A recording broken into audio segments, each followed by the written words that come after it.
TV. Ooh, I thought about that's pretty cool abbreviation for that. No. You understand? It means something. The TV actually means something. It means an actual word, but that's interesting that it comes up as FLE TV. That is freaking crazy. I didn't think about that when we were actually making. I was making it. Lord was giving me the idea. Didn't even think about that. But anyway, I'm doing something behind me real quick, and also too, I left a hot mic because of course the only people that are going to oppose um, the um, the batch number guarantee tested policy or verification video policies is going to be people who make screen paint products. No customer in the right mind is going to come in and say, hey, look, I oppose this particular form of policy due to the fact that I like getting ripped off. No customer is going to say that. And again, after what we've seen in some of these other products, like I told you before, a lot of these products don't even freaking exist. They're dummy shopping carts. There is no testing anywhere on any of these products anywhere, as I showed you. And Partay's shopping carts, and on his site, nothing. Only one item popped up out of all those products. So where are the videos? Where are the demonstrations? Where are they? There's nothing there. Only thing you're seeing is old videos from the first previous product that they made. That's pretty bad. So even him himself doesn't even know exactly what the outcome of his product will be if a customer purchased it. You saw there on camera how his product changed colors. Changed colors, and the person who was doing the review on this product, it changed colors right during the demonstration. It changed two different colors. As a matter of fact, when he poured it out, he started with black, and it somehow it transferred to gray. And then the other fellow had gray, somehow transferred to mid-gray, charcoal gray into mid-gray. So this is the stuff I'm talking about, why you have to make sure you request for those batch numbers right from the door. Make sure the product is tested before it's sold. Make sure it's tested before it's shipped out so you don't get ripped off. As I told you before, and this is the reason why, like I said, they're upset and angry. They don't like to have customers ask these questions. They want a customer who doesn't know anything, not going to see our videos at the end of the day, and not going to ask these questions. First things first, the batch number protects the seller, and it also too protects the buyer. It's a perfect idea. These batch numbers have been out forever, but they just never been applied to screen paints. Pretty sure projection screens probably have them. Pretty sure they do.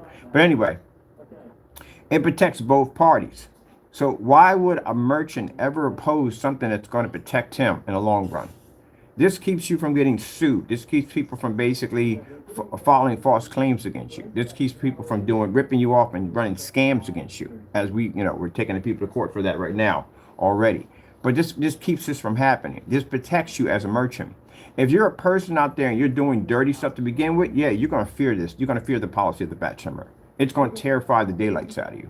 Because none of your stuff is tested. Or if you're just a person who hasn't tested this stuff, period. Maybe you are on the up and up. Maybe you're not scamming people. Maybe you're on the up and up. Maybe you just didn't test your stuff. I have no idea why you would even make a product without testing it. That's freaking insane. Even if it's screen paint, it needs to be tested. If you're basically saying that everything you have in your policy, which is true, you're saying, hey, look, it doesn't produce 100% ambient light rejection technology. You do have to use it in dark environments. It doesn't pull a very high contrast level. If you're not deceiving people, then yeah, then there's no problem there. But still, you got to get past that tone. That tone is a nightmare. You still got to go past that. We go through black versus black all the time. So you literally have to go through tone. I just showed off a gaming screen paint that we call under the Cyberpunk. It's named after we're doing right here, our garage. Cyberpunk Gaming Garage. Just coated the surface. Right there and then, not on the spot, but the next video, I did a black versus black. And I did another one just for fun. So if you're not doing these demonstrations right off the bat, then something's seriously wrong there. That's a huge, major red flag that product has a very strong possibility to match a household product. I went out and purchased one of those really ultra dark, a good black color too. The curtains that they use for blacking out light. That's what that was laying up against the screen when you saw the demonstration with the other screen showing the projector mapping application with the Cyberpunk Gaming Garage logo on it. I went and took a t-shirt, threw it up there. I took a t-shirt and a white t-shirt and put it up there. As you can see, the screens don't produce so dark they can't be seen because they're able to overpower a white screen with no problem whatsoever. So again, these are what you're going to have to do. And that wasn't even a test. That was just for kicks and giggles. That was just a show and just a flex to show that our screens can run that test with no problem whatsoever because we're used to doing it. But you should run this test. And like I said, I left a hot mic. Anyone who feels at the end of the day that this is a bad policy, I don't know how it's a bad policy. You out yourself if you come up and say, "Oh, no, what are you complaining about? Customers shouldn't get a guarantee." Is that what it is? You should sell products, but the customer shouldn't receive a guarantee. But if these same individuals went out and purchased something and it wasn't what was described, or they didn't get a guarantee, they lose their mind. They go off. They flip. So let me get this straight. You want everything you have in your home and what you buy to have a guarantee behind it and to be able to work and prove that it works, but you're not doing it on the same product that you're selling to customers. So how does that work at all?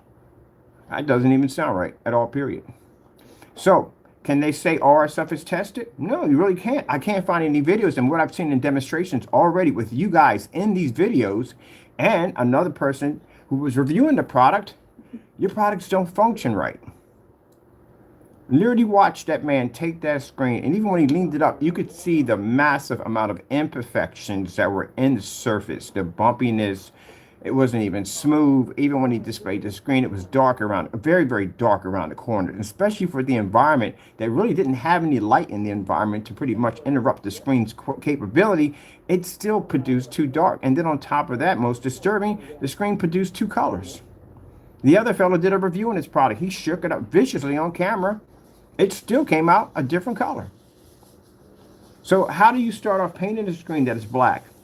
And then when you do the up close version of it, it comes out gray. That's a heck of a magic paint right there from the door. It was not properly tested. Mind you, you're going to paint this down to your wall. You're going to paint this down to your projection screen, your motorized projection screen. You don't know the outcome of that stuff.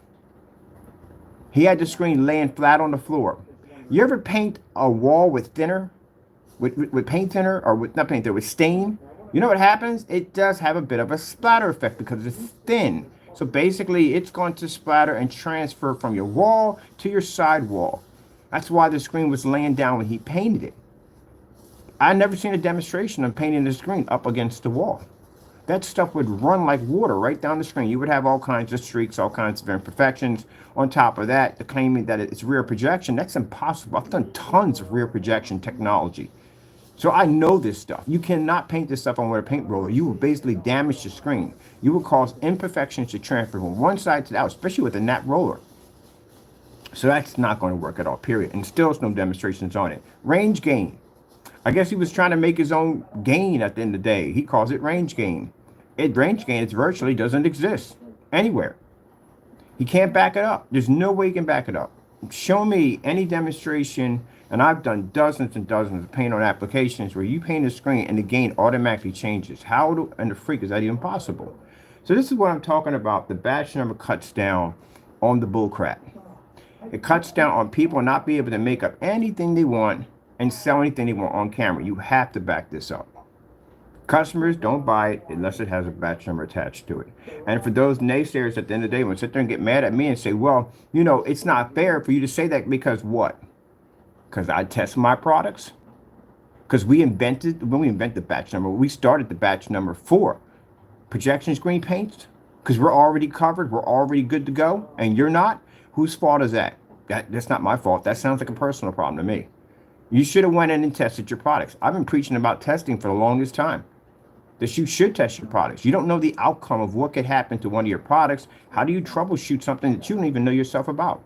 The other fellow, Crow, matched the product in a live stream. Everybody saw it. Match a product in a live stream. So they do require batch numbers. He did it in 2 different occasions. He did it in the personal mix. He did it in the Metallica mix. And what makes it even more scarier at the end of the day, he still continues to sell this product on his website as if it never even happened. Even though the video is right there. That's why his company is being brought up on fraud charges. Because of that video and a couple of other things, his company is being brought to court on fraud. Because, see, here's the thing. Instead of him, as I said this before, when he first noticed what had happened, he could have literally cleared his name. He could have literally came on camera and said, look, the product matched. You know, I didn't do a lot of testing on this product, which he should have said from the door. And I do apologize to my customers and my fans. And I promise that the next products that we make, we will make sure they're tested against these products to ensure you that there'll be no matching. That's literally what he should have said. But he's too worried about what I'm thinking. I couldn't care less at the end of the day, buddy. You self-destructed. You destroyed yourself. Worrying about what I think at the end of the day. I'm too busy working on projects. I got things I got to do at the end of the day. Things I'm designing. As you've seen, the new FLE technology we're showing up is absolutely incredible. This stuff isn't, well, it is easy because God gives us technology, but still a lot of testing, a lot of work goes with it. But anyway, that's what you should have did as a businessman. What are you worrying about somebody else on the other end? You should have came in as a businessman. This would have gave you much more respect with everybody at the end of the day if you had done this, but you didn't do this at all, period. You continue to sell the product on your site, regardless. And this is what got your company slammed with fraud charges. All kinds of stuff that's going to pop up about your company because, again, you weren't practicing a very honest business. Those products should have never been sold, especially the Metallica Mix 2.0 should have never been on your website, ever, because you gave that product away for free. That should have never, ever been on your site. But you sold it anyway, didn't care. So that tells you at the end of the day what you're getting yourself into. I mean, look, if you're a customer, only people we see that are going to complain about this, and no customer in their right mind is going to come in here, and they're not going to complain, they're not going to get fussed, they're not going to fuss, they're not going to get upset. The only people going to complain about that are merchants. And if anyone's going to sit there and say to me, oh, where's my test? Go to my website. Go on YouTube. Go to my channel. Dig it up. We're everywhere. Everywhere. Go dig it up. You want to see how many tests I have? Over 9,000 tests completed. Go look it up. Go ahead. You'll knock yourself out. I could do this on-site, off-site. Doesn't make a difference. I can do this in a courtroom if I want to. Show me anybody right now that's matching as many test demonstrations as we put out. Right now. There is none. There's no one doing these tests at all, period. All right, then. Then guess what? Batch number guarantee is a test that the customers need to request before they buy a product. And merchants that are making these products, you need to make sure your stuff is tested. Because look, here's the deal. I could buy your stuff, and if nothing matches the description of what you say and your product, and you can't back it up, I can take you to court and I can sue you for fraud. Anybody else care to do that with Mr. Bird? You want to take me to court and sue me for fraud, saying my technology doesn't do this and do that? I bet you I'll back it up, and I'll bet you I'll turn around and counter sue you at the same time. How many of you want to take that risk? How many people at the end of the day is willing to basically bet that my technology doesn't do what it's designed to do? We already had somebody, we had them send black paint to our front door, and they refused to send it. And this is one of the main persons who started the nonsense by saying that, oh, their product is nothing more than black paint. Well, if that's the case, could have shipped it to my front door, sent you a certified letter. It was never sent at all, period. Now that's gone. That right there is going to be involved in criminal charges and massive lawsuits now because he couldn't back his claim. And no point in getting a lawyer. The lawyer's not going to take his case. You go before an attorney and say, look, man, I sat there and accused this guy that his products were nothing but black paint. They weren't real, they were scams. And the lawyer's going to reply back by saying, well, are they? Do you have any proof of this? What are you going to say? Well, and if that lawyer contacts me, I'm going to say, well, here's the problem here. I sent him a letter. We can back our products that we have tested on everything. And we sent them a certified letter. We sent messages to an email. We sent them to Messenger. We sent it to him telling him to send down paint. We gave 9 requests to send this paint down. It was never sent down to back his case. That attorney's going to turn around and look at you and say, I ain't taking your case. Because you're not going to win it. And you're not. Gave you the opportunity. That's better than a cease and desist order. I literally gave you the opportunity to back it up. So if you think at the end of the day that I can go out and do that at the end of the day easily, that means my stuff is tested. But for everybody else here running their mouths on my channel when they come in, where are the tests on these products? I went through his website unit by unit by unit, and we only found one product that popped up, and that was it. And even that was done in a dark environment, extremely dark environment. So no, you need a batch number.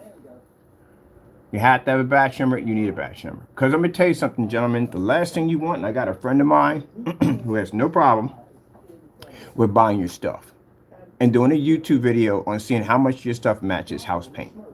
You want to go down that road? I got somebody already set up. I got a couple of people set up for it. They can start buying all y'all stuff. And I'm not talking about those two gentlemen, everybody.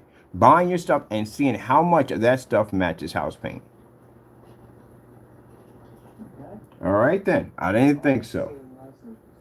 Because y'all can't even pass gray versus gray tests. I haven't seen any demonstrations. Every time I look for a product and I hunt for gray versus gray, we don't find it. I don't find it on Vox. I don't find it on Goose Screen. I don't find it on a lot of companies. And even people calling themselves making these products, we don't find them. Where are these tests? Your test should be, your black versus black test should be directly on your website. Also, too, for your naysayers who want to run your mouth at the end of the day, anyone wants to sit there and say my tests are fake, then duplicate my test. Match or better. Do the same test that I'm doing. Go ahead. Knock yourself out. We got tests literally called, we got tests called match or better. None of them were ever challenged. What about the 1100 lumen challenge? That's been sitting around for 4 years. No one touched that one either. Got a bunch of them that's never been touched.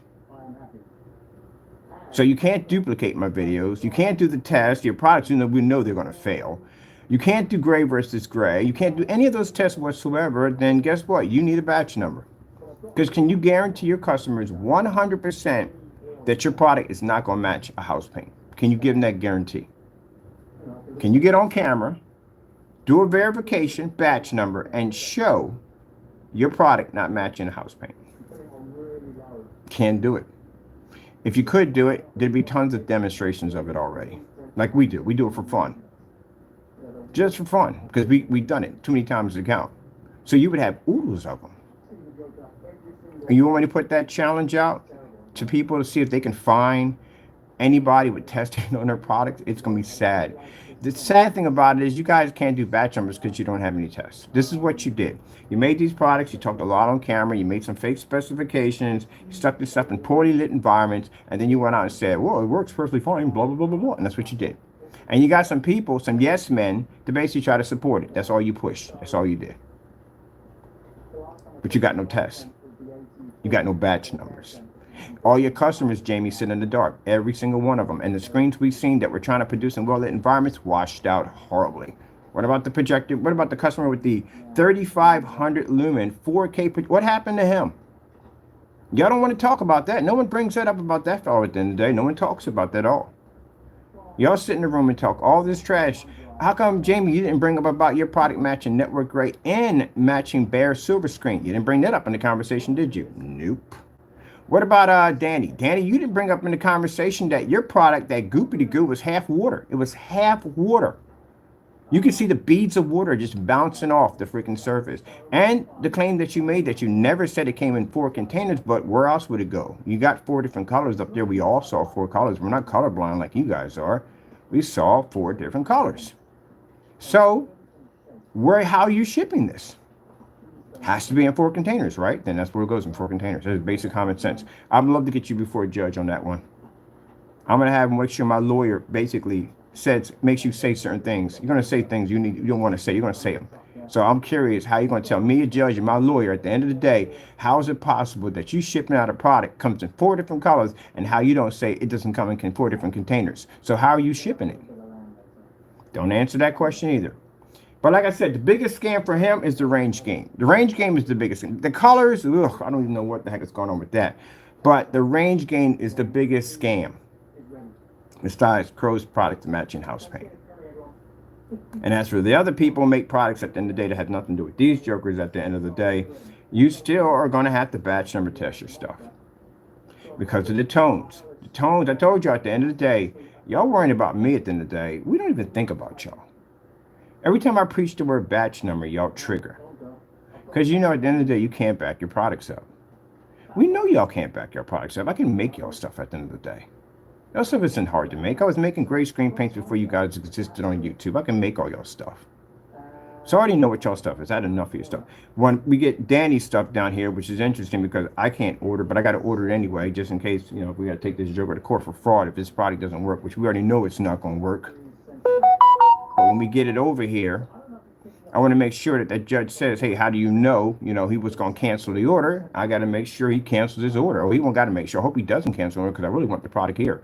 There's a lot of tests I got to run on your stuff, man. A lot of tests. Number one is that paint because it's so thin. What kind of coverage? Not the coverage, but what kind of imperfections will push through the screen. Because usually when you're dealing with a thinner product, any kind of imperfections that you have on a surface is definitely going to push through the screen. This means this is going to require a lot of sanding and putting and priming just to get the surface to look right so we can apply it on, because any imperfections is going to show through because your screen can't cover stuff. It's not thick enough to cover any form of dents or pivots or any kind of creases. You won't be able to cover any of that because your product's too thin. We need to run all those tests. The splatter effect, how much of this stuff will splatter to an opposite wall. I'm actually getting a surface made that shows half a wall here, but the half a wall has a corner piece to it. This is the other place we're going to be working at, and we're going to be able to see exactly how much of this paint will fly to the wall. How long does it take to paint the screen over a basic everyday house paint? So how fast can I coat a house paint compared to your product? Well, we already know that from the door, because your first coat, you said you're not painting the screen, you're just getting the screens wet. Where if I'm painting this with an everyday gray product to match your product, guess what? That one coat, I'm done. That's it. I'm out the door, I'm done. Well, my buddy's gonna be out the door. I'm gonna be the one sitting there still painting your screen. I'm gonna put a timer down there too to see exactly how long it takes me to probably paint this thing in. And I'm gonna watch your demonstration, do it from your demonstration. I've seen the instructions. Man, it's like trying to figure out the Da Vinci Code in Braille. It's a freaking headache. That's the only down part I hate about testing out his screen. Is the fact that it's going to take so long to paint this thing, and I'm not used to it. I'm used to painting the screen and being done. What's the other thing too? Oh, the ultra short throw. That's really interesting. That's for my own personal interest. I don't know how a screen paint is having a problem with an ultra short throw. Regular house paint picks up on an ultra short throw. The only difference is, and we've done these outside, we take an ultra short throw, we stick it against the screen, it comes up darker on the on the black paint, because the black paint doesn't have the ability to produce bright light where ours does. But still, it picks up. If I paint it on a standalone, you can still see it with no problem. So if your product doesn't pick up on the ultra short throw and it's black and house paint can do it, yeah, you got a problem there, buddy. You got a big problem there. On top of that, consider the fact that, and I think I know why, because when he took that surface and he pushed it over and how the shine was coming off of the window, man, if that affects anywhere on any of your products, man, you're going to have hot spotting like crazy. And ultra short throws will trigger them off faster. Ultra short throws and venues will trigger off hot spotting faster, because venues have a huge amount of light source, and ultra short throws are literally sitting up on top of the screen. So that thing's going to hot spot like crazy. The problem you have here, Danny, and you're going to get mad at the end of the day and say, well, you're just coming up with theories. Well, the problem is you never gave us a theory why. You said it doesn't work with ultra short throw, but you never explained why it doesn't work with ultra short throw. So why doesn't it work with ultra short throw? What happens if we stick this thing up against an ultra short throw? You would save me some time in testing your product if you would show us what is the outcome if you put this thing against an ultra short throw. What's going to happen? People want to know that kind of stuff. Just like where Jamie puts down in his description, he says, hey, the Frankenstein mix, or whatever he calls it now, can't be used inside your home. It's up to you. So again, what happens if you use this in the home? Because all the demonstrations I've seen, including you're inside of a home. You're not inside of a business. So what happens? Does the screen go dark? What happens? You don't leave anything there. And we tell people don't paint on stucco. We tell you why you don't paint on stucco. Because it's an uneven surface. It's going to make the screen look gritty. It's going to make it look like sandpaper. We advise you don't to paint on polyester tarp. I did a demonstration showing you why. I painted over the tarp. I put it in water and it slid right off the screen. Don't paint on what do you call it? Inflatable projection screens. And inflatable projection screen surface is a little different from PVC. You have your PVC, which is the soft PVC, but they use on fixed frame screens for stretching. Motorized is a little bit more stiffer because it's rolling around this motor. But then when you come to inflatable screens, they have an interesting, unless you have front and rear, then that's basically like kind of a white mesh.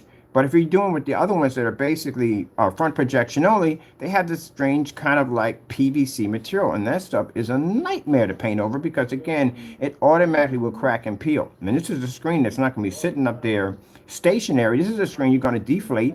You're going to take down the screen. You're going to fold everything up. And what's going to happen is when you fold this screen, it's going to basically stick. When you pull it apart, it's going to rip. You don't blame me? Try it. Mess up your stuff. I've done it already because I had enough inflatable screens to see, ooh, crap, this does not work at all. So we had to make a special formula for inflatable screens. Oh, man. While I'm in here, let me get this done while I'm in here because I got to go update my site real quick. So let's get rid of this. I do want to replace this with, can we replace, I need to replace this with something. Hold on for a minute, I gotta update real quick. I gotta replace this with the batch number. No, we don't want to edit. We need to replace. Edit image, change image. Where is my batch number? You need to have a seal, gentlemen, or anyone. You need to have that seal on your page showing that your product is tested. I don't see what the problem is. I don't see what the argument is. No customer is going to argue that. I know you guys like to make up these fake accounts. Yeah, they check your accounts. You know, people go in. When we post these to the forum sites, they go in and they look at the accounts and see if the accounts are legit. And a lot of them that come on here are fake. Some of them try to act like they're customers, and that's how they try to carry on and act up. But at the end of the day, the reason why we show you the hot mic is to show you that how many of these people who make these products oppose of this of what we're saying, how they're against it. And again, as I said before, it protects the customer and it protects the merchant. So as a merchant, you want as much protection as possible because you're not going to have a good customer all the time. You might have a customer try to do you dirty. So you have to protect yourself. You have a business that may try to do you dirty. So you have to protect yourself. So what protection do you have on your product that protects you right now? What do you have? What do you honestly have? If I buy your products and I paint this down and my son walks in front of that screen with a hoodie on and I bought enough to paint a 200-inch screen or a 300-inch screen or whatever I paid for, I'm going to want my money back. Or I'm going to take you to court for fraud. And I'm going to ask you at the end of the day, do you have any tests backing this up? Like anything you're saying on the phone, anything you're saying out of your mouth, do you have anything to back anything up you're saying? Because you do know when you go to court, it's called hearsay. You have to show evidence that your product does this, or it's called hearsay. If you don't, it's considered fraud. So, can you back it? And if you can't back it, then guess what? You need to pull it off your shelves. You need to get rid of it. You need to come back in again, make something, and basically have it tested. How is that at the end of the day making me the bad guy? Because I'm requesting for products to be tested. If you guys are going to sit there at the end of the day, so well, you're doing that because I'm the only one to test it, so everybody has to buy from me. Well, guess what? Then that's so be it. My stuff is tested. I wasn't stupid enough to make a product that didn't have a test attached to it. Because you know why? I deal with a lot of haters. And you haters is the reason why I make sure that my products work beyond what they're designed to do. You've been taking the lazy train. I basically like to cause disruption. I bring technology on forum sites that I know it's going to cause disruption at the end of the day. I challenge people at the end of the day. You guys don't challenge people. You lay under the radar, and that's what you like to do, and you agree to everybody. You're a bunch of yes men. This is what caught up to you now. You got lazy. When you should have been basically testing all your products to make sure your products work. If your screen paint ever ends up on a site somewhere, I could literally go down to that location with a can of paint and go, look, your product is done. You're sued that fast. You can't back your product up. The customer who went in and purchased the personal mix, who watched that on the screen, he can right now go down to Lowe's, or he can go down to Home Depot and pick up bare silver screen, and it'll match his screen. Any customer who has the Cinemax can go down and get Sherwin-Williams Network Gray 773, and it will match with no problem.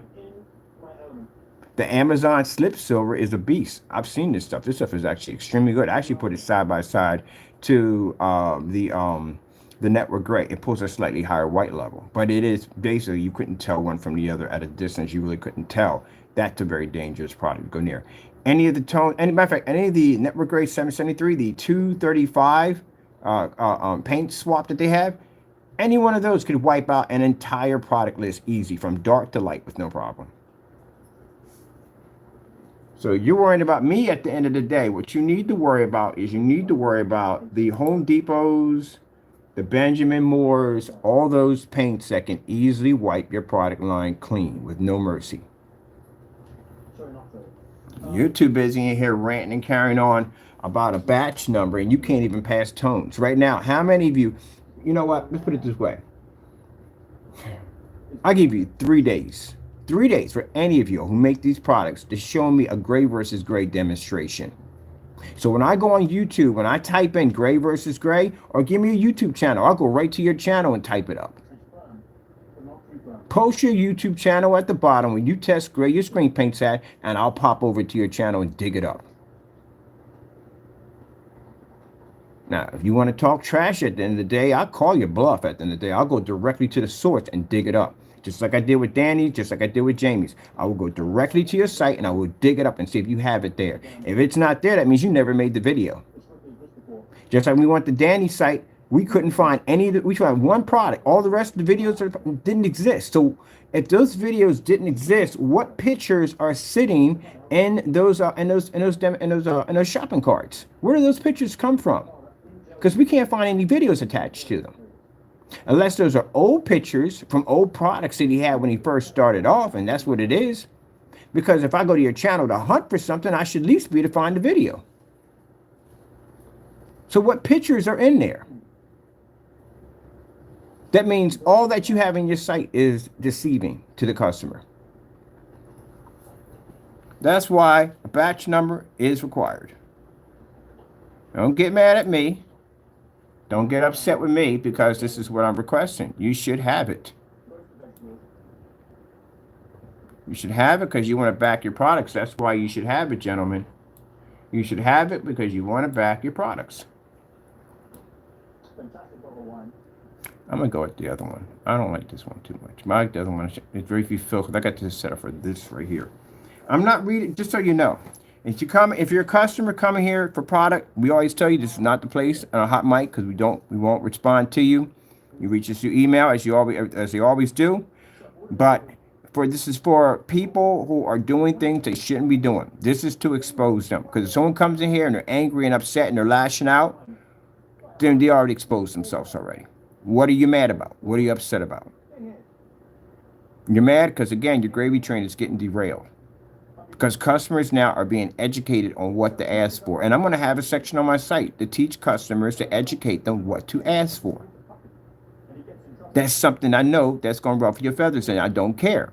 Because you should have it on your site. You can sit there and say, well, we know what to teach customers what to ask for. How would you teach customers how to ask for if you don't have tests to begin with? I love that when you guys do that. At the end of the day, you say, we're going to teach you how to look for screen paints. Where's your test? Where's your batch numbers? You guys commit the most scams on YouTube, and you got a nerve to try to teach and educate people how to look for scams, and you're the scammers themselves.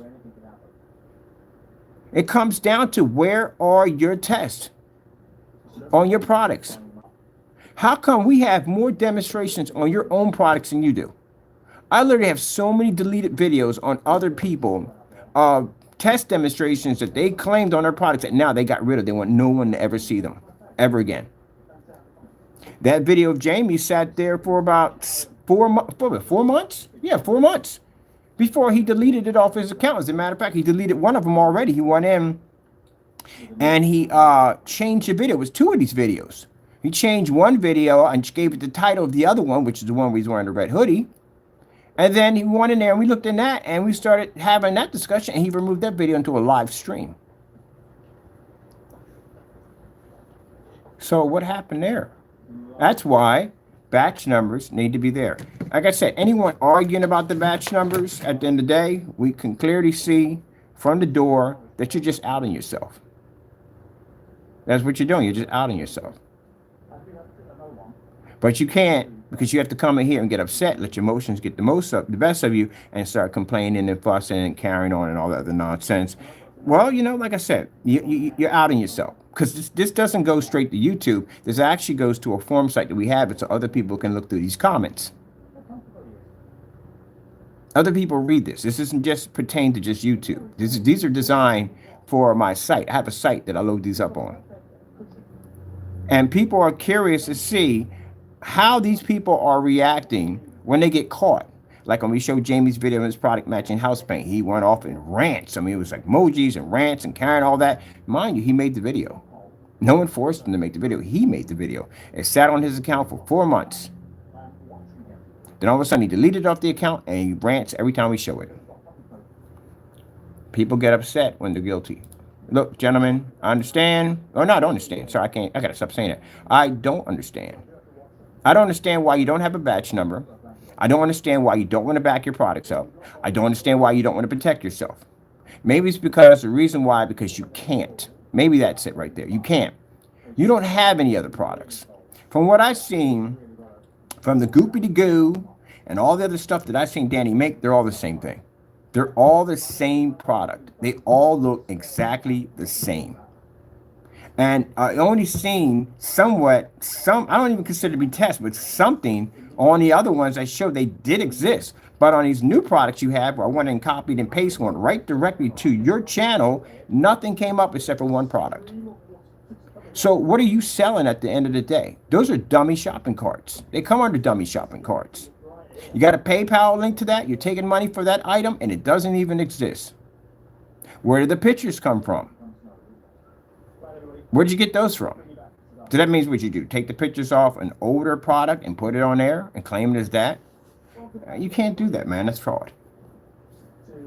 Y'all just making it up as you go along.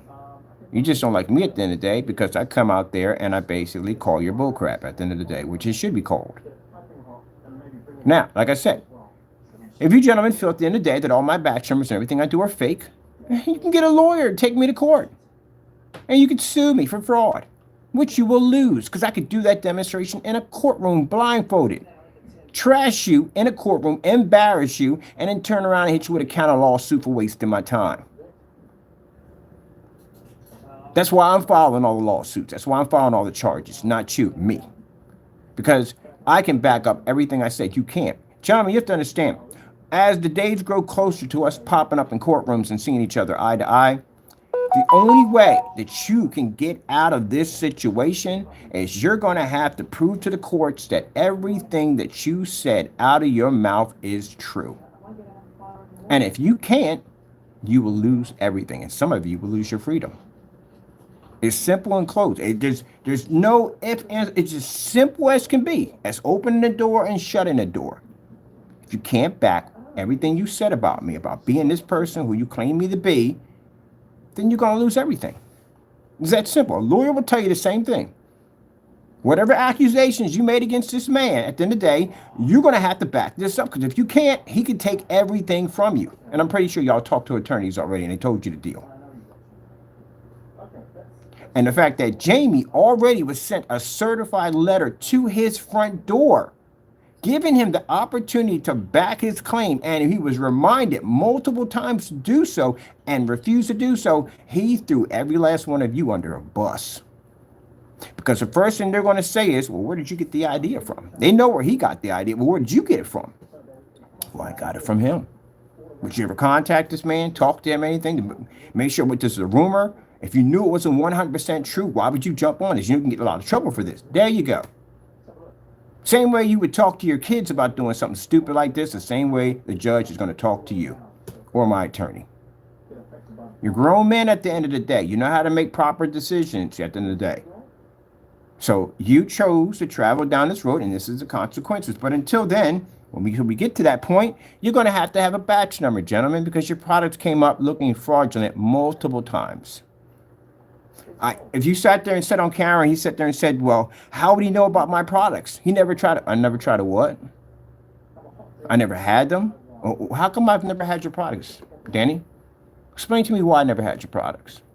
I made multiple attempts to buy your products. I got the receipt sitting over there. Don't even dare bring that up in court by saying, hey, he doesn't know my product. You never go bring it up in court and see what happens. See how fast you get crushed in court. Open your mouth about that. You open your mouth on camera about that when you said that he doesn't have my... Do you people at the end of the day have memory loss? Because I'm really starting to believe that you have some kind of dementia or memory loss or something's going on in your brain. So you don't remember the 7 orders that just went through your site and you canceled every single one of them? I even ordered the samples. Did you know we had samples? Yeah, we know we have samples because we ordered them. We ordered $60 worth of samples. I ordered every single product off your website and every single dime was returned back to me. So what would be the reason why we didn't have your product? Was it because you put the money back on my account because you never shipped it out, right? All right, then whose fault would that be? That would be your fault, right? So when I go to order your product and the money goes back on my account, which I know it will, my friends will order it. So what address are you going to put on that? You're going to put a fake address on that too? Because they're going to have your address one way or another. One way or another, your address is going to pop up. We're going to get it. Either the investigators are going to get it, or either we're going to get it through ordering from you. One way or another, we're going to get it. So you might just put your address on it, be a man up, and just send it over to one of my friends, because they will be the ones placing the orders for your products to bring them over here for proper testing, because your product's not properly tested. And I want to see this whole changing of colors. As a matter of fact, I'm not even going to stir it up. I'm going to take it down to Home Depot. I'm going to stick it in a paint shaker, because I'm pretty sure that should mix it pretty well. And if that product changes colors after I stuck it in a freaking industrial paint shaker, oh man, this is not going to go well for you. Then we have to break it down. You said none of your products was over the, you said none of your products are over the counter, right? I got a friend of mine who's a chemist. He can tell whether or not if your product is over the counter or not. Now, we're not going to tell what's in it and what makes it. We don't care about that. We want to know if the ingredients that he's using is basically, as he stated, none of his products are over the counter. That means making a statement like that. That means you are basically in trouble with zoning. I'll tell you why.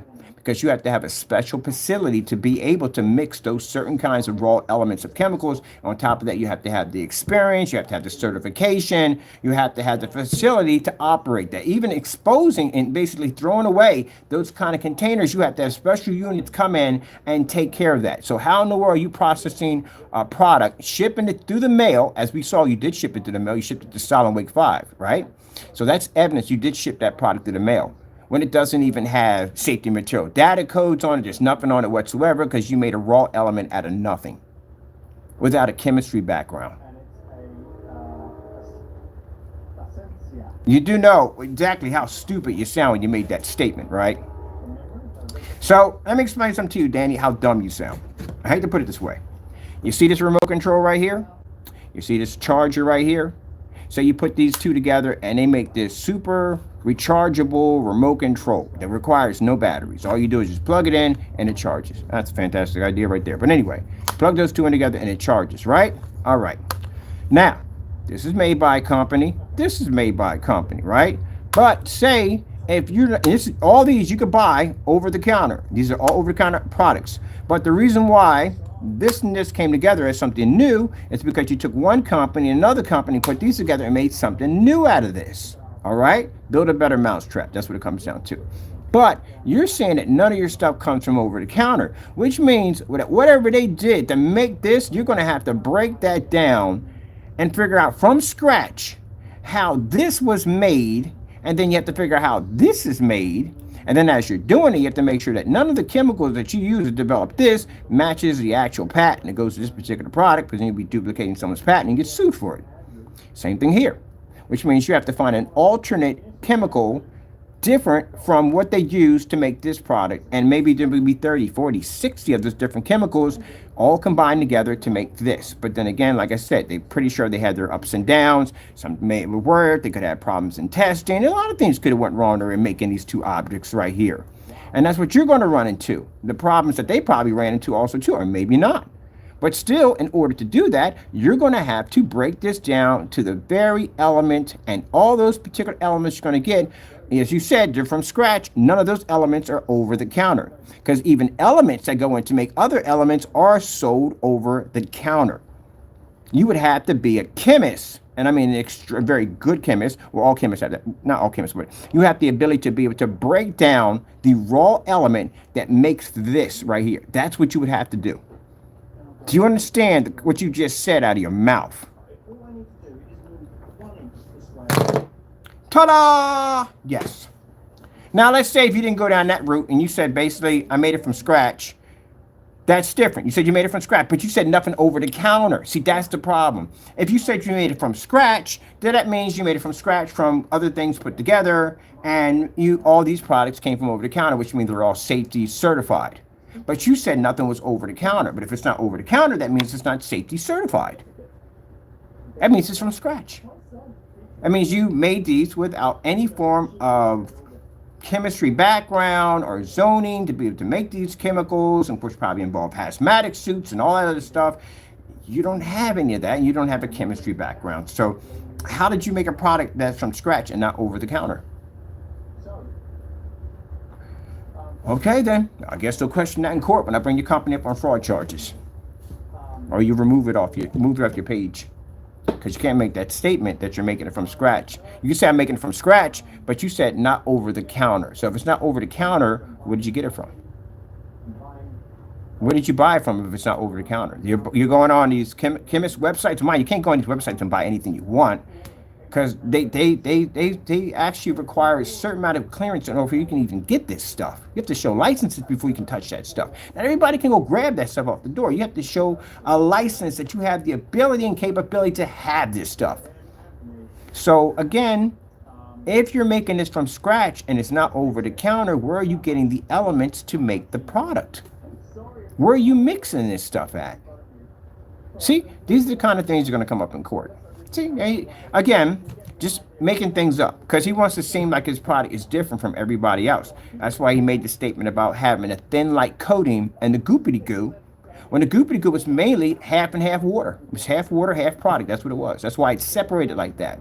And you sat there and said that the reason why when you get the product, it's going to separate because the water is put in there as a distill system to keep the product from evaporating, which is a lie. Because that's when I went and bought the second cell phone right here to test your product to see if that was actually true. I was going to take this and buy your product or have my friend pick it up. I'm going to take that phone and put it on a 24-hour stream and just stick it right there. I'm going to all sit there and watch as the timer counts down. And we come in, we're going to pop the lid after we drain all the water out and see if the paint's still there. And you knew at the end of the day that that was a lie. So then you came up with this other product now, the PSP, which sounds like the PlayStation Portable. Because that's all we kept finding when we were looking for your products. When I go onto YouTube and not your channel, I bring up the PSP. It's everywhere. Everywhere I bring your product, it pops up. But if I go to your channel and dig it up, there's nothing there. So what are you going to do? Make some real fast videos real quick like Jamie does? He makes real fast videos. And like, it was always there. It was always there. The problem you have, is, buddy, is that those test demonstrations have to be time-stamped, and they have to show before the product was actually sold to the customers. This is where you see the test demonstrations come up. This is how you back yourself in court. When it says your product tested, so yeah, see that test demonstration? Look at the timestamp, and look at the timestamp when we launched the product. There you go. See? None of your stuff is tested. So that's why you don't have any batch numbers on your products. And that's not just him. That's the other side too. And this is the reason why it's a main concern, because of these two individuals raised extremely high red flags on why all products need to be tested. Not just them, not just me, everybody. That's why.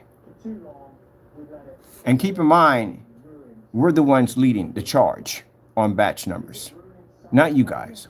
We are. Why didn't you come up with this idea a long time ago? You know why? Because you would have been outed as a scammer. That's why. That's why we come up with the ideas. The network gray 773, gray versus gray, black versus black, all that. We do all that stuff at the end of the day. Somebody is really, really, really heated in here. I got to put you in the timeout, buddy. I don't know if you're a customer or not, but I've already explained from the door. If you're a customer, don't come in here, but don't take it offensively if I put you in the timeout. All right, so we're not taking you off the channel, so you know that you're just receiving a 24-hour timeout. That's what you're getting. All right, there you go. Because I got people that'll come in here and they get heated. Like, they get really upset. Once in a while, I'll glance over and see what they're writing in. And they're just going off, going off, going off. If I see somebody in there doing something stupid, like their death threats, racial slurs, whatever they are, I try to pull them off because, again, I told you, we're in an open investigation. These videos can go to other places, too. If I see something on there, somebody comes back to me because I don't read through them and look through them. Somebody says, hey, look, we saw death threats. We saw all kinds of stuff, and it's a high concern. I think you need to take this over to so-and-so and so. That's why I try to basically, at the end of the day, put you in a timeout, give you a chance to calm down and relax, and then you can come back in.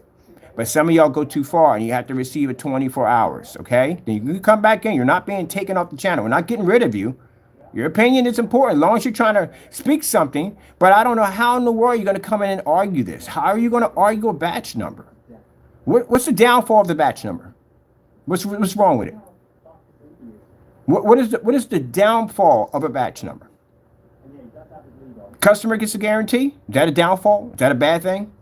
Customer gets what they pay for. I do batch numbers all the time. We invented the batch. We actually invented the batch. We actually started the batch numbers on screen paint. But anyway, so what's the downfall for it? What is it? You can't make up things that you want to make up on your page. You can't sit there and say, well, at the end of the day, you can't do this and you can't do that. Oh, let me explain something to you from the door so you know this. If you're going to talk about customers, let me explain something to you about that one. My PayPal account has very little returns because my stuff is tested. And I find this interesting that someone's going to come on here, we know it is, and talk about how our customers, when you have a product that you literally on camera match the house paint and you continue to sell it as we speak, but yet you want to talk about people's customers at the end of the day. At least my customers get what they paid for. If you look at the demonstrations on my customers' demonstrations overshadow your own demonstrations that you do. They can use it in full environments. As a matter of fact, the church you see on the first intro when you come in with the 7,000 lumen projector gave us a testimony on how amazing our products are. Where I feel sorry for the church that you're using at the end of the day, which actually used your product. They don't even know if that's house paint or not. You came on camera matching house paint. Your product is house paint. You have products that you sold on your website that match. Actually, they're black and white products. It shows how to make it. It's right there showing how to make it. Did you do any of these demonstrations debunking any of these theories? No, you did not. You didn't do that at all, period. So let me explain something to you. For the customer, we have an exchange policy. Does he have an exchange policy on his website? No. On his website, it clearly states that the product lands on your property is yours. If you open the product, it's yours. There's no exchange. There's nothing there. There's nothing at all. I had a customer come in, send us a product, and I went out and bought his projector. I bought his 8-man. And it still didn't work. As I said before, we don't support knockoffs. Mr. Matthew, the fellow in the United States, which is going to have a lawsuit filed against him soon, sat there and took a projector that our company does not support. We have never said we support, or we had a screen paint that did support it, but was gray. The black technology won't support it, but it was a special screen paint we made, and we had someone beta test that for us. But the blacker products, they don't work on it at all, period. And he deliberately used a projector that we told him wouldn't work at all, period. It's right there. It's in every single shopping cart. It's stated. But he used it anyway. The other customer, Matthew, another one, in England, who we stated to him in the email, return the product back to us so we can test it in a live stream. It says it right there in the email for him to return it back. What's he going to complain about? Shipping? We pay for shipping. I paid for the shipping for it to go to England.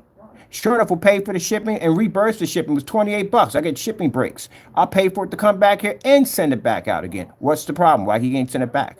You know why? Because I can tell by the dozens and dozens of tests, which you guys don't do because you can't troubleshoot your own stuff at the end of the day, that the product had black paint in it. We could tell. So what other problem would you have of shipping it back to us? What would be the problem? All shipping's being paid for. What's the problem? All right then. All right then. And on top of that, his product had batch numbers sitting on top of it. Just like Jamie's product, when he bought us from the 2.0, had a batch number sitting on it showing the product come out of a 5-gallon container. That's it. See, that's the reason why I'm sitting here having this conversation about the batch number and dealing with customers at the end of the day that may do wrong by you. I can protect myself. I won those claims, every single one of them. You know why? Because my stuff is tested. I got batch numbers sitting on my stuff. What about you guys at the end of the day? Can you back your stuff? You can't, can you? Can't even back your stuff. And do I need to pull the video? Do I need to show the video? Don't talk trash at the end of the day. I'll pull your videos. If you want to sit there and talk about this, I'll pull your videos. Let's put it this way. How many of his customers who own the Cinemax right now is matching house paint?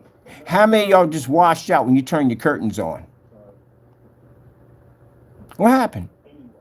Because I'm going to tell you something right now. Anyone who owns a Cinemax, you got house paint. We all know that. We watched the man match it right there in the video. So we know what you got at the end of the day. Anyone has a personal mix, you got bare silver screen. And guess what I found out too when I did the test on the Network Grade 773? It matched all his green products. I'm sorry, gray products, not green, gray products. So no, forget it. Forget it. I know you in here trying to rant about, well, what about my customers? If I'm out in a fully lit environment, my customers are out in fully lit environments too. Your customers all sit in the dark. And Danny doesn't have any customers because I haven't seen any yet. We look for them, we can't find anybody. Do y'all do certified screens? What's the biggest screen you ever displayed outside? You have any demonstrations outside more than 20? How many ultra short throws? I've done more ultra short throw demonstrations than you guys have. What about 1,000 lumen projectors? What about endurance demonstrations, distance demonstrations? How about that? Any of them? White level demonstrations? Any of them at all, period? And I don't think so. I don't think so. Because you know why? Because if it's a gray paint, you got to be in the dark. I know that. And on top of that, let me explain something to you before y'all come in the channel and start ranting and carrying on. I was making your product already. You ever heard of digital and crystal screen paint? Yeah, I was making your products. Before you guys ever come on this channel and talk nonsense, the end of the day, I was here before you was here. I was making your product. The same product you got sitting on your wall, we made it first. I can go back and show you my history, go through my archives, and show you a product that was being made before you had your product sitting on your wall right now. So as far as I'm concerned, you got my product on the wall. Because we made it first. And that product we have right there, we give it away for free. Let's see exactly where my product was considered what you have right now. My product was contracted with a global contract. It's paid till stands. You can go in and see my technology as it stands. Where you guys never even reached that plateau to begin with. At all, period. So if you really want to talk about paints at the end of the day, I can make your stuff you have sitting on your wall right now and send you a can of it for free and match your stuff with no problem whatsoever. Any one of your customers. Say I can't duplicate your screen. I'll post the ingredients for free for everybody. It's not hard to do. Look, gentlemen, you have to understand. It's simple and plain. You want to get on here, you want to rant and carry on about your product. You've been caught already. You've been snared on so many different occasions on doing things you shouldn't have been doing. Let me explain something to you. If you got all that mouth, at the end of the day, this is where you need to go to. Go pop over here. Go over to Home Depot. Go over there and buy some gray paints today and do the demonstrations and show them and display them on live. That's all you got to do. What's the problem? Okay, I got your tongue? Just go buy the products. Go to Home Depot right now. Go buy it and put them against your products today. Oh, we've gotten quiet all of a sudden. There ain't no more noise now. It's right there. Go ahead. You can go pop over Home Depot with Sherman Williams, Benjamin Moore. Go pick up any one of them you want. What's the problem? Because I'm getting sick and tired of going on YouTube on these field trips. I can't find anybody. So at least have me find somebody. The only person we have is this person right here who did the demonstration. I'm just asking, hey, do the demonstration. All you got to do is a demonstration. That's it. Go buy some great products, even customers who back these products. Because I don't think we got customers in here. I'm going to tell you right at the front door. No, you don't. Customers aren't going to argue about no batch number. They're not. These are, like I said, these people you see here right now arguing and carrying on. These are people with fake accounts. These are the paint makers. They're upset. That's what you're seeing right now. But I'm entertaining them. That's what you're saying. What customer going to argue that at the end of the day? Nobody. It's a paint maker and they're upset and angry because they're getting derailed. That's why. They got to back their products up. Look, gentlemen, you know, I see you here writing all this stuff, right? I'm not reading your stuff. You know that, right? I'm not reading any of your stuff. There's nothing for me to read. What are you arguing about in this room? That's why I'm not taking the time to read through your stuff. You know why? Because you have nothing to argue about. This is about batch numbers in here. The fact that you're going off topic and you're trying to dig up other things at the end of the day tells me at the end of the day that you can't have a batch number and your product's not backed. All you got to do is go over to Home Depot, go pop over there, pick up some gray paints and put it against your product today. And when you do this, make sure you do this in a fully lit environment because we want to see what them contrast levels really look like in a fully lit environment. That's all you got to do. What's the problem? What's the problem? That's all you got to do. As a matter of fact, do me a favor because I don't see any demonstrations outside. Can you get some demonstrations that look like this? Can we get a few demonstrations like this? This is all I'm asking. Can we get someone on that gray paint outside like this? That's my customer. So can we get this today? Outside, I want it to look just like this. I want to see all the black, all the contrast, all the color, all that pull up. You know why you're not going to do it? because again, if I find one of these videos, you already know from the door that this is going to cause you years of humiliation. You know it from the door, right? You know when I find the video, you know what's going to happen. That's why you can't do it. I'm just asking you, do it. It's simple, just go do it. It's not that hard. You get in your car, bus, Lyft, whatever, go pop over to Home Depot, pick up some gray paints and put them against your screen. It's not that hard. Go do it. What's the problem? What's the holdup? Why are we still talking? Why are we still having this conversation? Some of y'all should be rooming right now. Go pick it up. What's the problem? The problem is, gentlemen, we already know from the door. You can't do it. That's what it comes down to it. You can't do it. You can't achieve it. It's not going to happen. You can't do it. That's all. I'm calling you out. You can't do it. You know, talk is cheap. Talk is very cheap. Come on, give me something. Talk is very, very, very cheap. Give me something.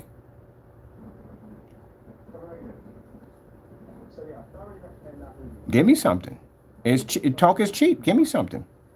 Show me, prove to me that your products are not matching any house paint. As a matter of fact, Jamie, you could do this demonstration right here. This is called a Black versus Black challenge. We've been asking you to do this for the longest time. You have never did this demonstration. This is your own video, by the way. Yeah, it's a challenge. It's a challenge on his own video. You haven't done that yet, have you? That video is very simple. You did the video many years back, right? You had no problem doing it. So this is a free product. How come you can't do this and put you against your own product? We got your products tested right here. This is your product right here. What's the problem? We've already made your products right here. This is from the Cinemax. So the question is, what's the problem? You feel at the end of the day, you merchants feel that the batch number is not important. That's what you feel. So what about the customer who bought that product? What about them? You got their money, right? Did they get a good product at the end of the day? What happened here?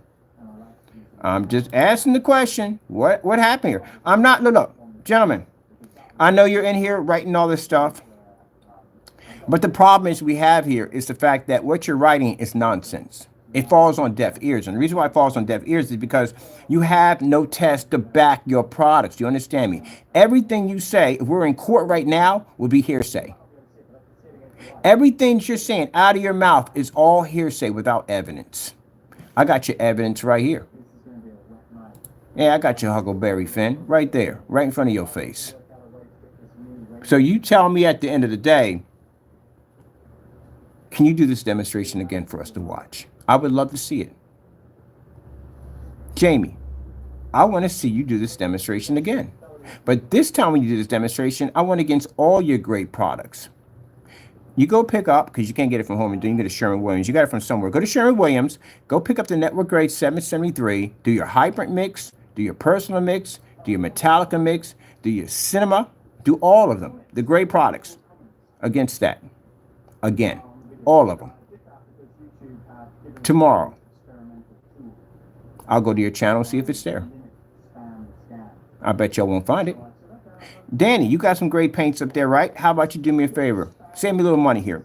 How about you go over and you take that gray paint, that lighter mix you got? Well, I don't know what the freak that stuff's going to turn into. We don't even know. But paint that screen down. Do a side-by-side on how fast it takes to paint the gray screen versus your screen. And if you do me a favor, can you paint that screen against a wall so we can see how much of that splatters to left to right?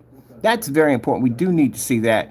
Also, too, you do need to put that gray paint against the gray paint and your black paint against a black paint. We need to see that demonstration. Can you do that for us? Because, you know, you save me some time. I got to do it anyway for you. If not going to do it, I'll do it myself. And another thing, too, that's very important as you're doing these demonstrations, can you explain to us why the black paint can't be used on an ultra short throw projector?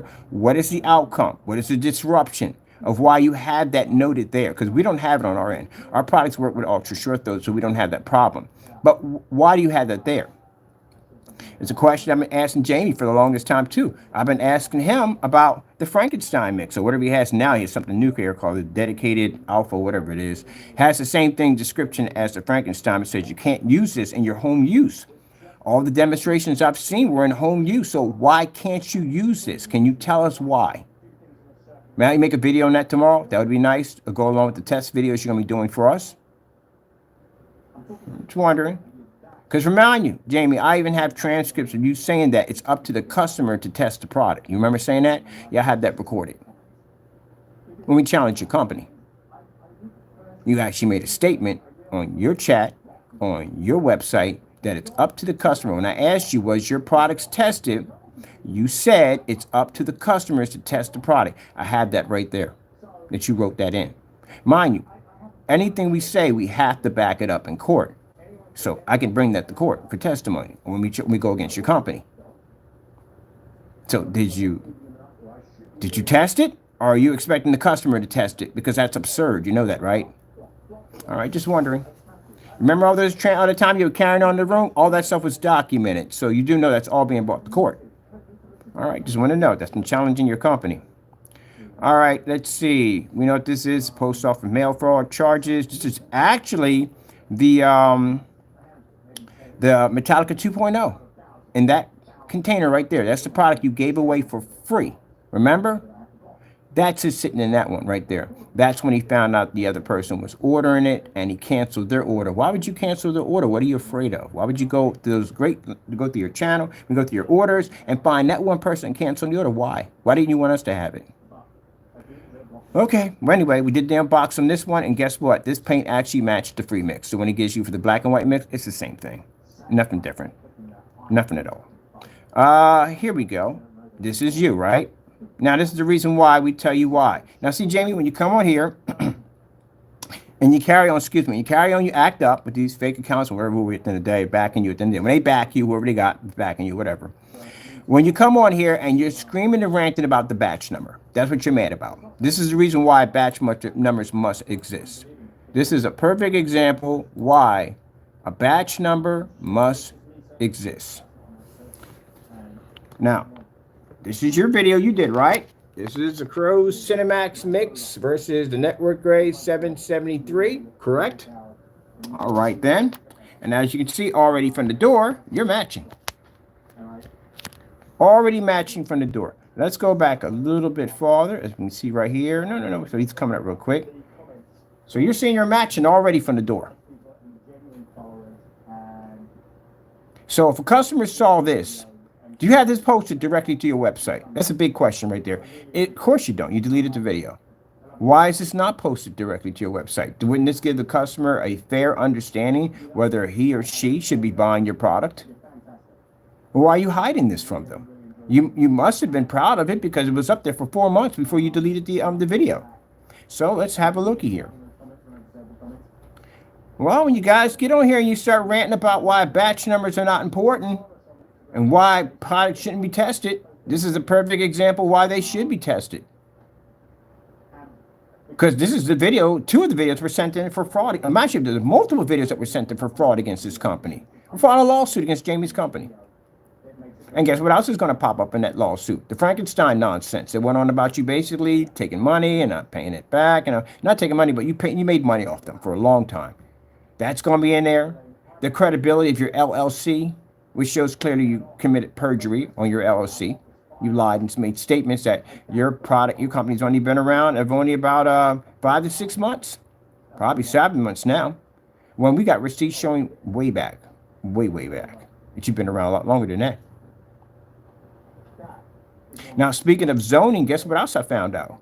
You have an apartment with an LLC attached to it. Your place is not even equipped for zoning. We can, but you're not. Oh, you can't. Technically, what I found out from all the research I did when I was going back and forth and getting information about certain things, I found out a lot of stuff that you are not supposed to be doing in an apartment, especially with those kind of chemicals in that machine in there for 3D printing.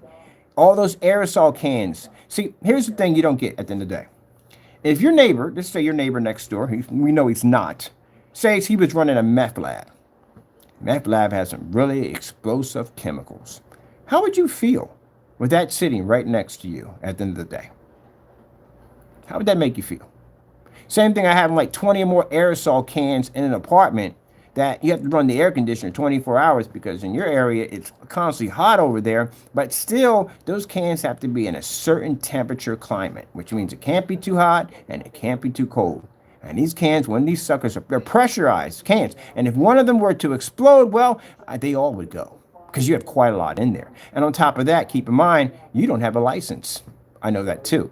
And you can't sell in the state of California without a license. I know a lot of things about you don't know about. A lot of things. So you know that. I'm a paperwork junkie, so you know that. I know a lot of stuff. So I know a lot of things that you're doing in that apartment that has an LLC attached to it that you are not supposed to do. Now, say if you have something where you're selling items like, like controllers or keyboards and stuff like that, that's something that's a little bit more lenient. But he's selling a chemical. That's what he's selling, a chemical. That's why we didn't mix or make anything in the apartment at all, period. We didn't see any mixing machines. No. Garages can be used for commercial use. A lot of stuff went on in garages. Bands were made in garages, painters and all kinds of stuff. All kinds of stuff were designed. Even the, I think, Black Series edition, not Black Series, but the Black Diamond, I think the technology was developed in the garage. A lot of stuff. A lot of inventors develop things in garages. But in apartments, especially if you're dealing with a chemical, that's a different story. Can't do that. It's not zoned for it. So you can get in trouble for that. Yeah. But, again, everything takes its time in court. That's not my interest right now. My interest is basically just bringing you to court and just filing a charge against you. That'll come later on. Because, again, the landlord has to be contacted when the law enforcement officers pop up on the property. He has to be contacted what's going on and what happened. He's also going to know basically the fact that the LLC, once we sue your company for the fraud and all the other problems we had, with your company committing all these scams and everything, mind you, use your company to commit these slanders against us. So your company's involved in this. Since the LLC is tied to his name, his building, at the end of the day, that's going to tick him off big time. I mean, here's the thing. If he knew about the stuff that you were doing, the criminal charges, all the stuff we got filed against you, do you think he would allow you to be there? And none of alone tie your business to his business. Because when people come there, they're coming to his business. You don't own the building, he does. So they're coming to his business, not yours. If they're coming to see you, they have to go through his business, his property, to go to you. Do you understand? All right, then. Just wondering about that. So as you can see here in this demonstration, crystal clear. Also, too, I also noticed in the video, this is supposed to be our product, isn't it? Isn't it what isn't what I'm suing you in court for?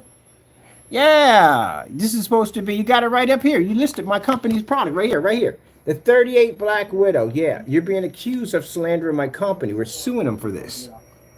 So you did do a demonstration in the middle of your demonstration, not only committing fraud and ripped off your customers, but slandering my company at the same time. This is supposed to be our product right here? Interesting. Yeah, this is why you're getting sued in court. You better be able to back that up. You're going to owe me $1 million. Matter of fact, sorry, that thing went up a little bit more than that. It's going to be $12,000 in small claims court. And civil court's going to be a lot more than that. A lot more than that. But anyway, as I said before, you're going to have to be able to back that up, buddy. If you can't, you're getting sued. That's one of the things that's in the criminal documents. It says it right there. For basically announcing that we're supposed to be scammers. It's all in there. In the doc, you're going to be questioned about this. All in court for criminal charges and for the lawsuit. So look at that. I gotta show this video in court. You know that, right? This shows you at the end of the day matching a house paint and still selling this product. We got evidence you still sold the product on your site long before you knew basically it was matching. So what happened to the customers who bought this product? Did they get refunds? Did they get their money back? Anything? Anything at all? Did you return anybody's money? Did you pull the product off the shelf and continue to not sell anymore? Did you come up with a different product and show proof under this product that they were not matching? Anything like that? Now, Jamie, I'm going to explain something to you real quick so you can understand it. You see I'm talking to you right now? This is what goes on in court. These are questions that are going to be asked to you. You answer yes or no.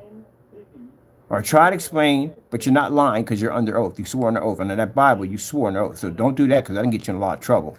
So you're going to have to answer yes or no. And there, we're going to get it out of you. All the years and years of lying, I'm going to dig it all out of you. Make you a better person. Trust me. Come clean. But did you give any of that money back? What about the people who bought this product? This is why the batch number is important, people. This is why we must have batch numbers. This is why he's in here arguing. This is why these makers are in here upset, especially these two are in there. Who knows what the rest of them are. But and they're arguing and upset because, again, they want to say, oh, what about you and this? And what about you and that? And what about me and that? I back all myself up. The topic we're talking about is batch numbers. Why are you changing the subject? Why don't you have a batch number? What happened here? What's all this right here? What happened? This is why the customer needs a batch number. If you're mad at me and upset with me at the end of the day because I keep bringing up batch numbers, and again, there's something that protects the merchant and the customer, what's the problem? What's the downside? What's the bad part about it? Customer gets a product that works 100% and show that it's tested. Jamie, as I said before, and I know it's you come here and you rant like this, where's my paint? Where's the paint that I requested? I sent you a certified letter to your front door. You got it. What happened to my paint? All right, then. Then all that nonsense about talking about people scam you, that's out the door, buddy. That's what you're going to court for. That's what you're getting sued for. You're going to get jail time for doing dumb stuff at the end of the day because you can't back it up. And those of you who follow that nonsense, y'all can't back it up because he threw you under a bus. You stood by his side and defended him on his theory, and he turned around and we gave him the ability to bring that theory to light, and he failed to do so. And therefore, he threw you under the bus. So now you've become a part of this conspiracy charge. I'm going to enjoy watching you guys point the finger at each other and play the blame game. It's going to be coming. They're going to be in that room accusing each other. You started this first. I would have never believed this. It was either you and blah, blah. At the end of the day, gentlemen, it doesn't make a difference. You're all going to get prosecuted. You can point the fingers all you want. But I love it when they fight among themselves. They're probably fighting among themselves right now. But anyway. Getting back on topic, gentlemen. I know you want to come in here and you want to throw other things into the wind and try to make people think of other things. No, the topic is the batch number. This is why the batch number is important. Because again, it keeps the customer from getting ripped off. Your customers who bought this product all got ripped off. The ones that will buy this product, hopefully they don't when they see this video, and hopefully you don't have any customers who notice this nonsense, they will get ripped off. Do you back this video? 100%. Give me a yes or no.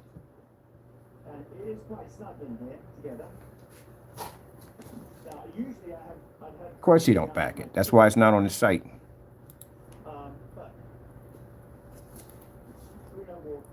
That's what he's mad about. He's mad about, and people who basically don't like the batch number, what they're all mad about is the fact that they don't want to back the product. They want to continue to tell the customers wherever they want to tell them and rip them off. That's what they want to do. That's why his policy is designed that way. His policy is strictly designed to rip his customers off. Look at that mess. That's why I said I think you guys got dementia, amnesia, something. You don't remember this at all? Like you don't remember any of this at all, period. You don't remember sitting down in front of that chair, doing this demonstration, showing receipts, painting that screen down. You don't remember none of this. So this never even happened. So as far as you're concerned and your brain of fiction and fantasy, this never happened. Your product worked 100%, and you continue to sell this on your website as if this never even happened. I'm going to prosecute your company, my man. You see this right here? This is going to come up again in court versus your company and other things we have on you. So I guess you're going to plead the I don't remember. I plead the fifth. I don't remember.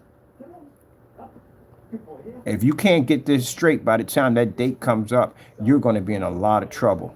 Because that means you're going to dig through your finances. You're going to dig through your PayPal account and figure out how many people you sold this product to. Did any of these people get contacted? Did you let them know and the whereabouts of what happened that day on this demonstration? Did you reach out to these people and say, hey, look, I got to tell you something. I did a video and I matched the house paint. So did you work anything out with your customers? Some video demonstrations of me matching house paint at the end of the day. We blow everything out of the water. There's a video demonstration of you matching house paint. So did you contact any of your customers? Oh, I can't wait to hear you mumble in court so I can hear, answer the question. Because I've heard that, boy, that's a horrifying thing to hear from a judge. They don't like it when you repeat. They can't stand it. Straightforward, say what you got to say. They can't stand when you repeat because it shows that you're stalling, and they don't like stalling. So the question is, did you pull the product off your site once you realized that the product was matching house paint? Did you alert those who purchased the product or previously purchased the product about what happened with this product? Now, I'm going to explain something and give you a little tip, little pointers here.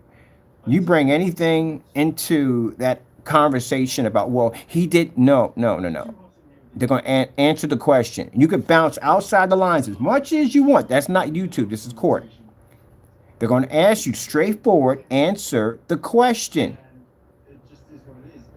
You can't say anything until you answer the question. Once the question is answered, then you can move on to that topic, but then you must show evidence that it actually happened or exists, or it's considered to be hearsay. Gentlemen, this is not YouTube anymore. We're going to be in court pretty soon. All these actions will be held against you. I was showing court that I came on multiple times requesting batch numbers. Everything I do has a purpose behind it. I've literally come on YouTube and I've requested multiple times for batch numbers to protect customers. And you guys continue to come into this channel right here. I told you, be careful what you say. And repeatedly argue or try to sidetrack or try to attack me on something that I'm showing you why it has to be a thing. It has to happen. I can use this in court.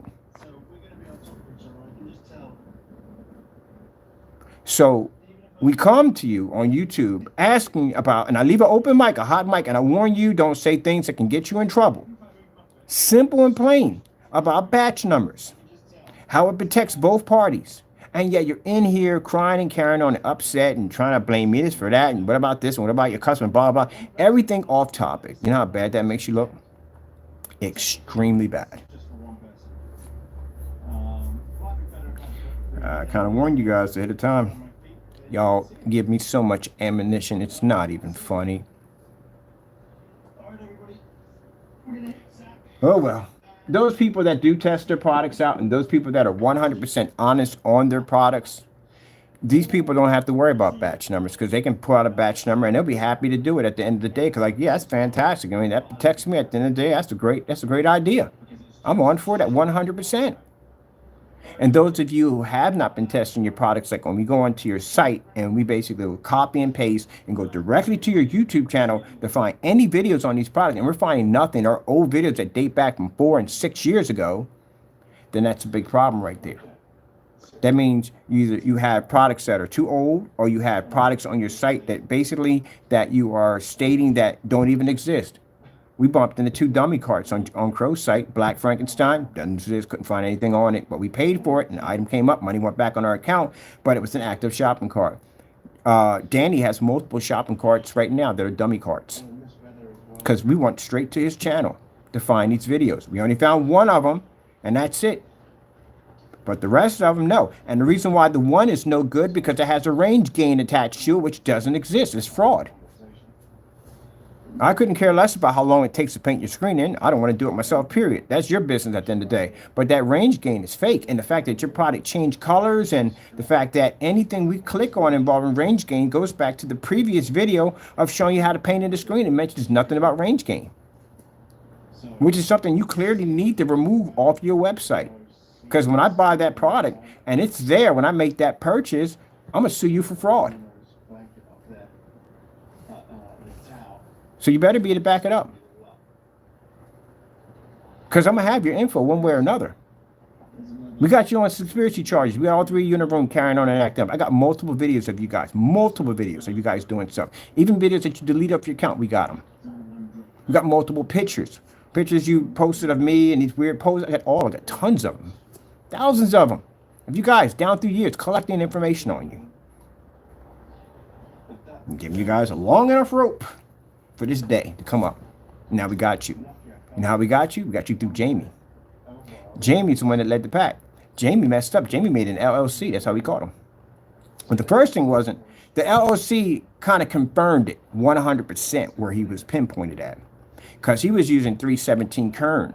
That's what he was using. It was popping up on everything. It was faking his address. If you go and you look at and you copy and paste those back numbers, you also see his information about where he basically lied about his the date, the age of his company. But if you copy and paste the address, it brings up this little white pages that pop up. And in this white pages, we don't disclose what's in there because some of his family's actually in that white page. But in there, in his section, it clearly pulls up the same address under current 317 current. It pops up with a bunch of other fake addresses or other addresses he's used.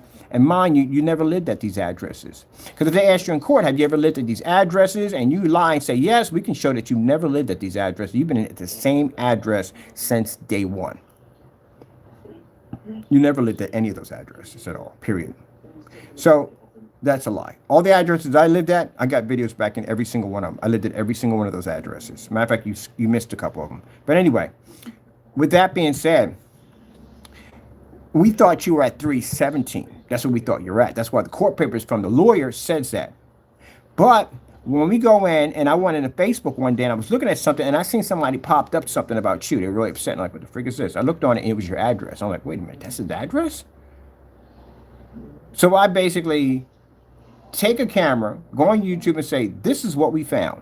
And guess who snapped? He did. He snapped and went. I was like, oh, shoot, that is his address. You confirmed it. You gave me what I need to know. But we didn't know where the apartment was at. We knew where you was at, but we didn't know exactly what apartment unit was in until you made the LLC. That's how we found you. See, me having an LLC and you getting mad over this and saying, I'm going to get an LLC just like him. We know what your intentions were. Because if your intentions were to basically have your LLC and have it legit, that means you would have followed your paperwork, which they were requesting on your LLC. California's request these, every state is different, but California's requested like every 6 months or something that they request. And his was requesting it. He never put in the paperwork ever. It's not there. It's still seen in red. It's still showing the due date. He never sent in the information. And I'm pretty sure they're hounding him about those documents that they need that he doesn't have because he just never sent them in. He got his LLC just to show that I'm just as good as you are. I got an LLC too. But again, these are very serious documents. You can't just fill them out for the sake of just filling them out and thinking at the end of the day that I'm using it's just a game. It's not a game. It's a very serious document. You have to take very, very seriously. Let's go to let me see. Oh, did I tell you that the stuff that you sent over? You got another charge on you now? Did I tell you about that? They were here, and I showed them all the emails. Did I tell you about that? About what you did? Yeah, just want to let you know that. Let me see. So you do have another charge. Matter of fact, I'll do it tomorrow. I got to go to the police station tomorrow, and I got to pick up the incident report, and I got to go put it back. I got another incident report on you, so put it in for the FBI. Let me see. Let's see. Here we go, for California. So this is how we would define him. Well, they found him first. The process server found him. So we had his information in there at the time. We didn't know he didn't have the LLC at the time. And we said he's in an apartment. He's in that unit, probably closest near the door, near the back of the apartment. That we're figuring that's where you're at. And the guy went in and found your LLC. Your LLC tells exactly what apartment you're in. Now, keep in mind that the addresses that you posted, our LLCs are not linked to any of them whatsoever. That was a residential place I was at. So no, it wasn't running I was doing my sales out of it. We weren't mixing any products in there, and my LLCs weren't tied to the building. And that's what you made the false complaint that you told the building management that my LLCs were attached to the building, and they weren't, because we were to show our documents that none of our documents show up under that building at all, period.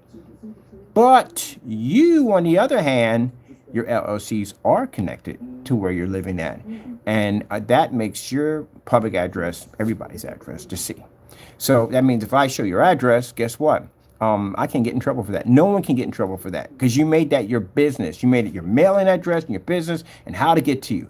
We never made any of the apartments or the garage or any place a place where you can just come and never did anything like that. No LLCs are connected here. So that falls under the lines of cyber stalking and doxing, which you can receive up to 10 years in jail for that. You know that, right? But yours, on the other hand, your LLC, through the California Secretary of State, is linked directly to your apartment, and that's how the process server found your address. So we go to, we don't have to put that in there, just put down gross mix, max. And you named it under a product that you use it to rip off customers. Why batch numbers are needed, people. This is what your company's in trouble for. Again, you committed perjury. So you're in trouble for that. So you want to talk about people's businesses at the end of the day and how everybody's scammer. Your business itself is a stack of cards. Your LLC is not even correct. That whole limited liability thing, yeah, that's gone. I hope you didn't get no insurance on that, because that's gone. We can sue that and take that from it, whatever insurance you have on there. So they can't help you at all, period, because this is expired. Let me see.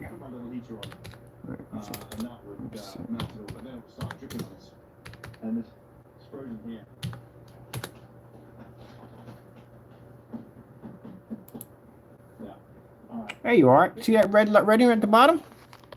You're missing documents. State of information due date. Pretty soon we're going to be in 2024, and that's still going to read red. And this is where things are going to get heated real quick and real fast, because it's going to show that you don't have it. I'm pretty sure they've been sending you notice after notice after notice after notice after notice for those documents. The problem is you don't know anything about those documents. You don't know how to fill out those documents. You don't know how to go about those documents because you committed perjury on your documents. Go over here and hit this, copy and paste.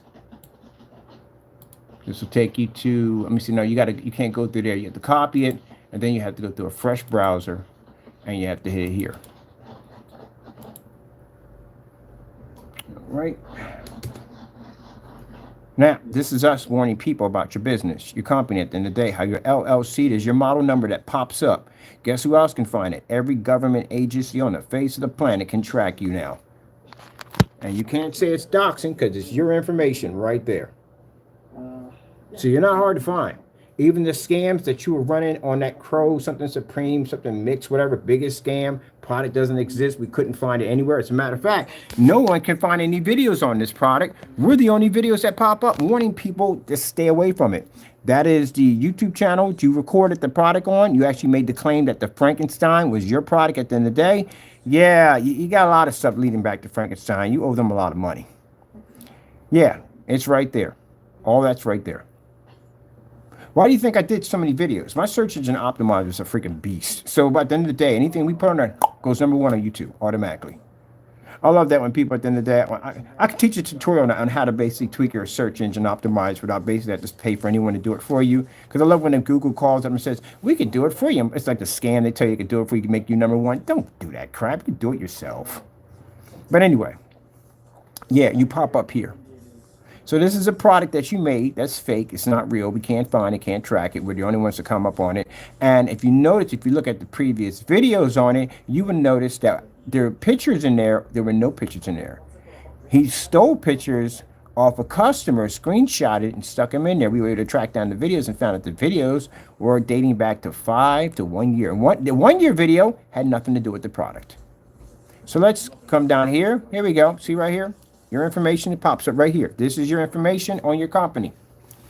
Can you go and sue me for this? No, you cannot. Because you made your LLC public domain. That's what you did. And when you make your LLC public domain, this is what happens. See that filing number? It's right there. That's not even our site. We have nothing to do with that. That has something to do with the state. So if anyone clicks on there, they can see your company's age. And your company's age, yeah, we already know from the door. It's much older than that. Now, here it is. Company's age. As you claimed, that's what you put down. Your company's age is 6 months. I got receipts dating back to 2018. I got purchase receipts, unboxings, video, demonstrations on your products. Let me show you something interesting, Jamie. This is why you don't mess with me when it comes to court. You got I'm the worst person you want to see in a courtroom with you, because I back everything up that I say. It's when I sit here, you hear me on camera when I talk. I back everything I say. I have evidence on everything I speak about. So that way, if anyone brings me to court, I can defend myself. You can't defend yourself. But I'm going to show you something right here. You said 6 months. It was 5 to 6 months. We dated. We're actually going in here and we're actually keeping a lock on this. 5, 6 months. We'll come back and record again. It'll say 7 months. So we're keeping all that on record. So this shows your filing date right here, which was May the 22, 2023. And you claimed that your company's age was around 6 months. Don't leave the room. You got to stay in here. I want you to see this. So let's go over here and on these videos right here. Now these videos are missing. We all know they're missing, but I'm going to show you something right here at the bottom. This is a video you deleted off your account. Let's have a looky. Let me see. Also too, real quick. Crow deletes eBay account. Let me see. We gotta dig that one up too. I'm gonna get that one too. We got that one too. That shows you back even farther. Shows the transaction I made right the account with a tracking number attached to it. Even farther back. Let's go over to YouTube. Grab that one too. I'm gonna grab both of them.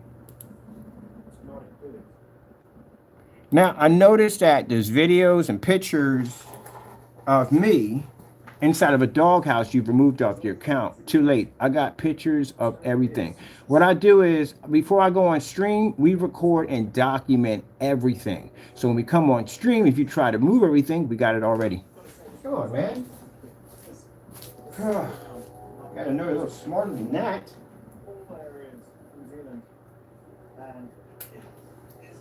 So, the fraud you committed against your company, I don't know where that's going to land at, but it's not going to be good. Perjury on a government document. You know, it's funny because I sat there and I told a few people that are government officials. They're government officials. And I told them that and they were like, whoa. Yeah, the expression was not good. Literally, people that I know that work for the government, I brought that statement up and they kind of did the pull head back like, really? I was like, really? That's a serious one right there. That's worse than the post office. Perjury on a government document. When you sign those documents will clearly state, did you fill out this application to the best of your knowledge? Yeah, and you signed your name to that. Even worse, the person who did the paperwork for you from LegalZoom, they also signed it.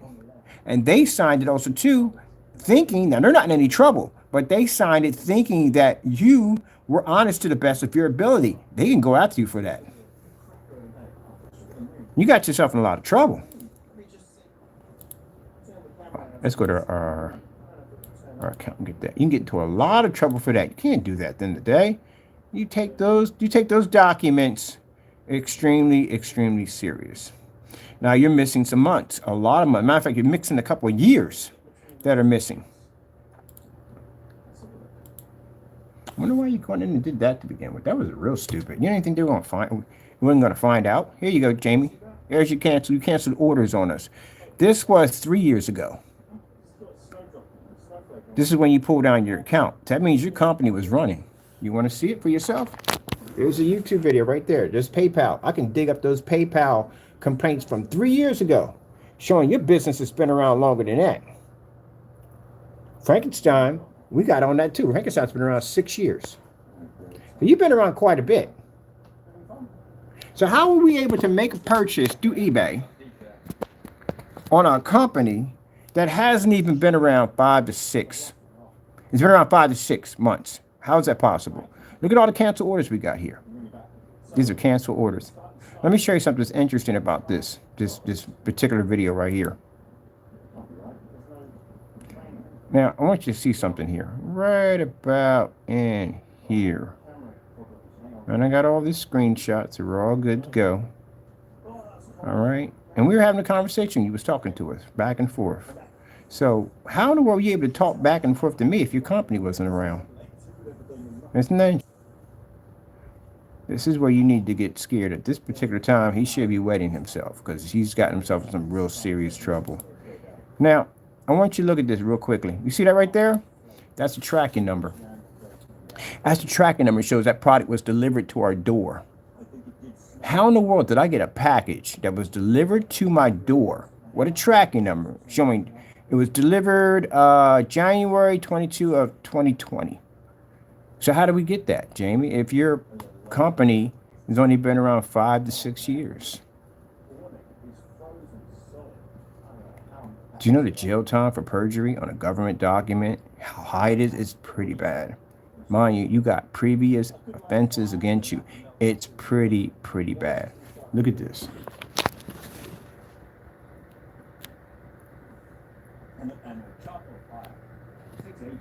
Now what you gonna do?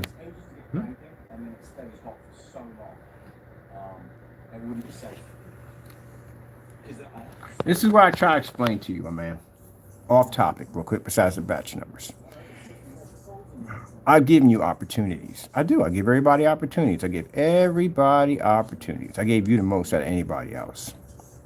Gave you an opportunity, and you should have took it. When I told you, go about your business and get lost, you should go in your business and get lost. Now, if you're making fake products at the end of the day, I still got to jump on you for that because it's wrong. You don't got a right to scam people. I'm still going to be in your business on that because that's wrong. Now, if you're doing the right thing, you're selling a good product and people are happy and not ripping anybody off, it's none of my business at the end of the day. Go ahead and make money. Be happy. But when you start mentioning my name and videos and saying that I'm scamming and ripping people off, then you got to go to court and back that up or you're going to lose everything, go and get sued, and then dumb stuff you did later on, which crossed the line and involved criminal charges, you're going to lose your freedom over that. But what you did right now was extremely stupid. It's a government document. You're getting a lot of trouble for that. You clearly stated your business has been around 5 to 6 months. We all know that's a lie. I got freaking documents for hoo-ha for days. And they don't even have to go through me. They can go right through your PayPal account, right through your banking account, anything they want. They go through your institution and they see exactly how many orders and how far those orders pull back. They don't even need me at the end of the day. Going and start an investigation. Going to go right through your PayPal account. Even if you delete your account, guess what? Your information's still there. You don't delete it off their server. You just delete your account off where you're at. It's still there on the server. All the messages you sent over, yeah, all goes over into a server. And stuff never goes anywhere. It's always there. Always there. And that's always there.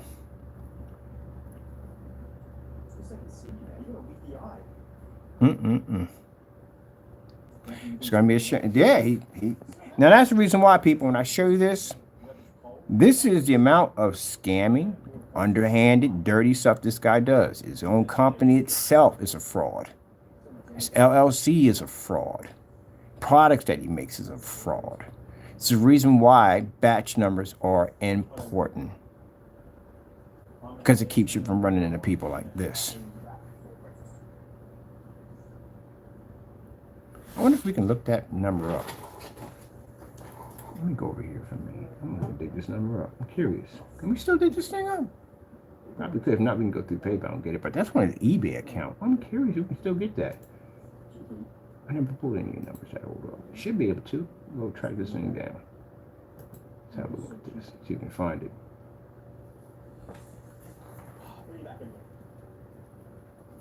Told you we had his products. I told you that before. We had plenty of Jamie's products. Matter of fact, I sent him all the unboxing videos, and we got tons of receipts here. We even have a complaint with PayPal. Sat there and lied and said that your product always came in. Oh, it's definitely going to be good for court, for the post office. You said your product was an upgrade. I don't know how you upgrade a product when you take away ambient light 1 minute. You have it, then you take it away. I don't even know how that freaking even works. Let me look at this for a minute. Go here for a minute. No, we don't want all this. Get out of here with all this nonsense. Go. 2023. So it reads here, 2023, right? This is where your following date was. You said your company's age is between 5 to 6 months. It was around 5 months when before that came to 6. That's 23, right? And in here, in 2022, Jamie, look at that. I want you to look at that real closely. See right there it says 2022? This is your statement to PayPal. How are you able to make a statement to PayPal about your product having an upgrade and all this other nonsense. As you said here, this look at it says right here. It says a message received by Crow's Screen Paint Mixes, and right here, Crow's Cinemax Mixes right here. Crow's Screen, same thing, man. It's the same business. So how are you able to only exist here 5 to 6, and over here we have something marked for of 2022? How is that possible? And you talk about your gunmetal product. I did send the right color. See, this is where you're going to have problems, because there's a complaint filed against you with post office mail fraud on this particular letter right here alone. And in the post office mail fraud charges would clearly show that those dates for those products were in 2022. But right here, you're stating that your business has only been around for 5 to 6 months. That's not going to go well. Mind you, those are both government agencies, including the FBI. You do know these are all government agencies involved. There's no actual state. This is all government. We have the FBI that's involved in this because of the cybercrime. We have the post office mail fraud. They're also involved in the other stuff, the slander, and then on top of the lawsuits and stuff. But yeah, so you made this statement here, right? This it says right here, it says, here is the seller's message for you. So how is that possible that you were able to send me this? You got a time machine or something? Oh, I wish I could be my lawyers for just one day. Just for one day. Just to get you on the stand and grill you good. I'm going to grill you good. I know I'm going to tell my lawyers what to say. I'm going to give them all this information. We're going to grill you good about your company. Grill you. You see the evidence I have on you? It's freaking staggering. This is why I tell people at the end of the day, it does not pay to do fraud at the end of the day. It doesn't pay. Do it by the book. Do it right. This guy comes on here talking about everybody's a scammer, this, that, and the other. I can pull up documents clearly showing that your freaking LLC is a complete lie. What you have on your website, what you have on your YouTube channel, lie, lie, lie. I'm going to dig up this tracking number we have over here. I'm curious. Oh, my goodness, man. I told you, it's endless. Look right here where it says. I want you to look at something real quick. You see this, the certified letter I sent to him. Look what it says at the bottom. Deliveries left with the individual. Yeah, with you. It was left with you. And that address also matches your LLC, which we sent it to. So you can't say to the judge, I never received it. It didn't come to my address. It came to your LLC. That's what we sent it to. That's where your address is connected to. See? Easy. I'm going to tell you right now what you should do. Don't lie. You're going to be under oath. Best thing to do is just basically just tell the truth the best way you can. That's what and take the hit when it comes, because it's going to come hit. It's going to hit hard. Just take it. That's all you got to do. But as for going back to the batch numbers, all this nonsense I just had to show a few minutes ago, there you go. That's why you get batch numbers. There you go. Because if people are going to be crooked enough not to do batch numbers and not to do tests at the end of the day, God knows what else is going on behind closed doors that you don't know about, that you should know. If they're going to be crooked here, they're going to be crooked someplace else. That's why you got to be careful. And you can sit there and say, oh, well, tell me why I slandered you. You want to bring this to court as evidence against you? Yeah, go ahead. You'll take self-snitching to a whole nother level. I mean, the guy sat there and sent us a product, committed the scheme using United States Post, signed his name all over the packages, and customized the container with our name on it. There's multiple problems with this. And then turned around, made matters even more crazier. He signed everything to the post office and sent it to the post office, and his face is on the receipt next to a tracking number and a detailed transaction account receipt through PayPal, and even PayPal found him guilty. He's done. This is the reason why you don't do this dirt at the end of the day. But see, if here's the thing: if you're going to cut corners and screen paint, you're going to rip people off to the place that he ripped people off at. Then there's other dirty stuff that they're going to do that they think they can get away with. So it doesn't just stop at screen paint. You have to understand, the thing we have with bringing this person to court, it goes farther than screen paint. It goes much farther than that. There are things that we know about him that we can't even talk about on camera, how far and deep the rabbit hole goes. It's disturbing. It's just crazy. When I first saw this, I was like, wait a minute. You ever seen the meme with Cat Williams when he turns his head to the side and go, what in the world? Yeah, that's the same. I'm like, wait, and no way in the world is companies that young. No way in the world. Your YouTube channel's older than that. How in the world would that even be possible? Like, what were you thinking that no one was going to be able to figure that out at all, period? Yeah. All right, let me get back to this. I want to look at this number, see if we can dig this thing up. Let me see. 9, 4, 5. Oh, we got to be on the other computer for this one. Sorry, wrong machine. Ugh. Now I got to go back. I was on the wrong machine. Let's see.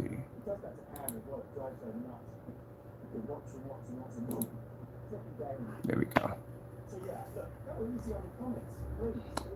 Yeah, this is why, coming here ranting and carrying on, acting up.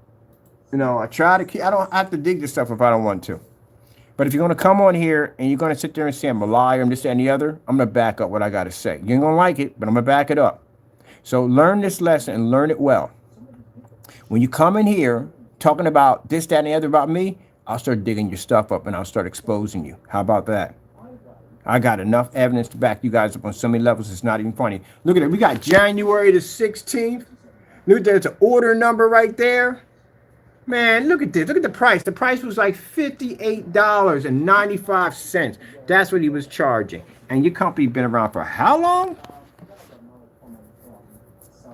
Yippery. I'm going to pull this sucker right on up. Let me see. 9405. Get mad because you got caught scamming. It's a batch number. That batch number is very important. And I don't know why you're fighting it. What you fighting it for? What's the purpose of fighting it?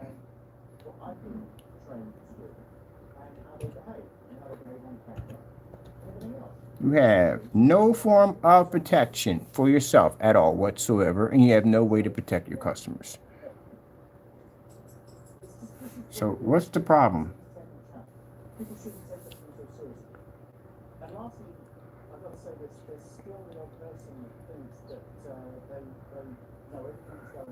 Let's see, 0, 5, 4. All right, tell me they're all bunched together. Okay, so we got let's see. What's the last one we just put in? 0549. So look for 0549. Okay. 027.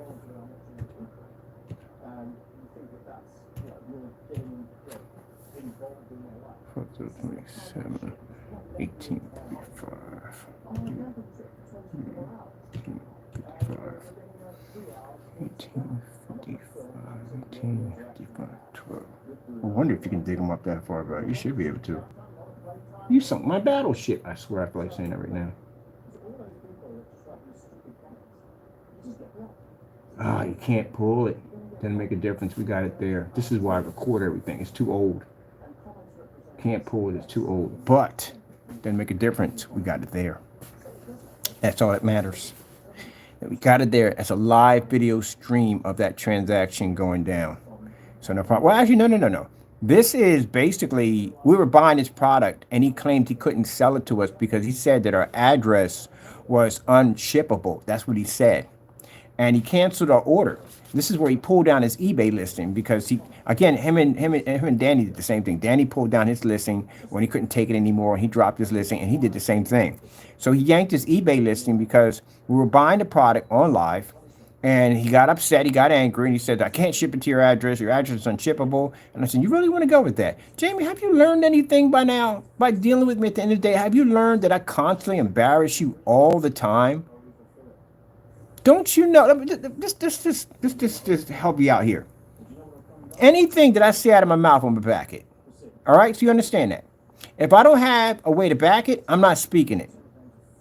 So you should know by now from the history of me constantly embarrassing you and exposing you that when you say certain things, all you do is paint yourself in corners. You constantly paint yourself in corners. I'm constantly crushing you online on this. Joker came into the room and literally said on a live stream, oh, we can't ship it to him. His address is unshippable. This is what I pulled up on him. Oh, it's unshippable, right? Well, how come we got a freaking delivery here on January the 22nd of 2020 showing the tracking number, showing the item was delivered. What happened there? And then when he ran out of excuses, he pulled his eBay listing. He shut it down. That's what y'all do. Y'all run your mouths too much. You get crushed, and then you run for cover. That's what he does it every time. Look at that. There, right there. But this is all I need. Because this is proof right here. Matter of fact, we don't even need that. This is even better. This shows you actually having a conversation with me. So unless you got a time machine, which we know you don't, yeah, this is a conversation that we had about the nonsense that went on with the Crow Simax, not so much the Frankenstein. And that's you having a conversation. And that date up there says on the 22nd, 2022. So how in the world, and sorry, not 2022. Yeah, 2022. How in 2022 you were having a conversation with me and your customer, your business came up in 2023? Oh man, look at that. You can even see the transactions right there. I'm gonna tell you something right now. That punching bag you got, you better learn to use that. Learn to use it. You're not going to, as I found out, you're going to federal prison. Because this is a federal crime. You got multiple federal crimes against you. Look at this right here. We even got the timestamp. This is when he was raising the price. So he was so scared of me buying this product that he was deliberately raising the price. Look at the price of the court. He raised it to $129. Isn't that your name right there on the receipt right there? Show me, give me a receipt. This is what I tell you at the end of the day, man. Don't come into my channel talking trash at the end of the day. I would dig files up on you for days that would show all kinds of dirty stuff that you be doing. Danny, I got stuff on you for days. I got canceled orders of the hoo-ha of every time we order from you. You put that money back in my account. Put the money back in my account so fast I used the same $160 to make all the purchases. I never had to go to PayPal. Never had to fight a dispute. Nothing. Your product don't work. But I'm going to get it anyway. I know you're going to cancel them anyway. I'm still going to get it. But people, this is why you need the batch number. See this nonsense? See all that craziness right there? See all that madness right there? This is why you need to have batch numbers. Got people lying on government documents, all kinds of stuff. Look at this. Went in and removed his listing. Because he got so scared. He ended his listing right here. Listing was ended by the seller because there was an error. It was an error. He pulled his listing. What's that thing called? Microsoft Strategy. Hold on for a minute. Let's see if we can dig that thing up. Is it Microsoft Strategy? Microsoft Strategy. There's something Microsoft. Let me see if we can dig this up real quick.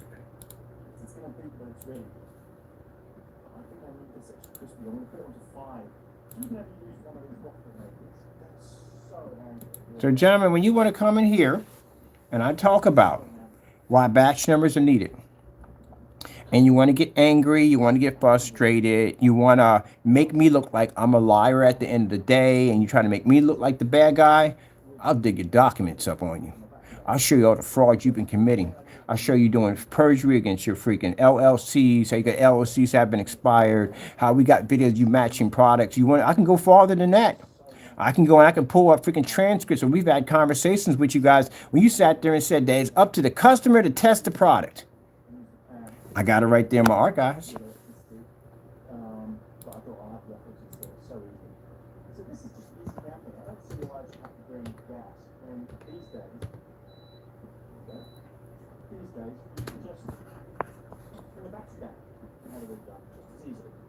Let's go pull up. Let me see.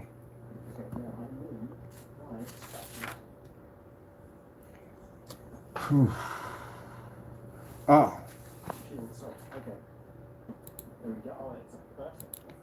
Cancel orders.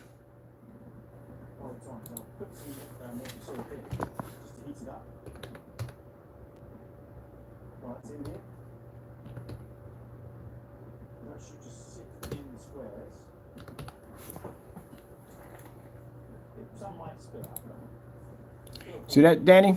That's all your cancel orders right there. $700 worth of canceled orders. I can dig that up. I can type it in. You will pop up right on any server anywhere. It shows it right there. There's your canceled orders. When I went through your site to place my orders, $700 worth of canceled orders. You couldn't back your product up. You couldn't stand behind it. Now, the reason why that was done because Danny went and turned around and made this dumb video. Again, gentlemen, I explained to you, don't do that kind of stuff at the end of the day. Mind your own business.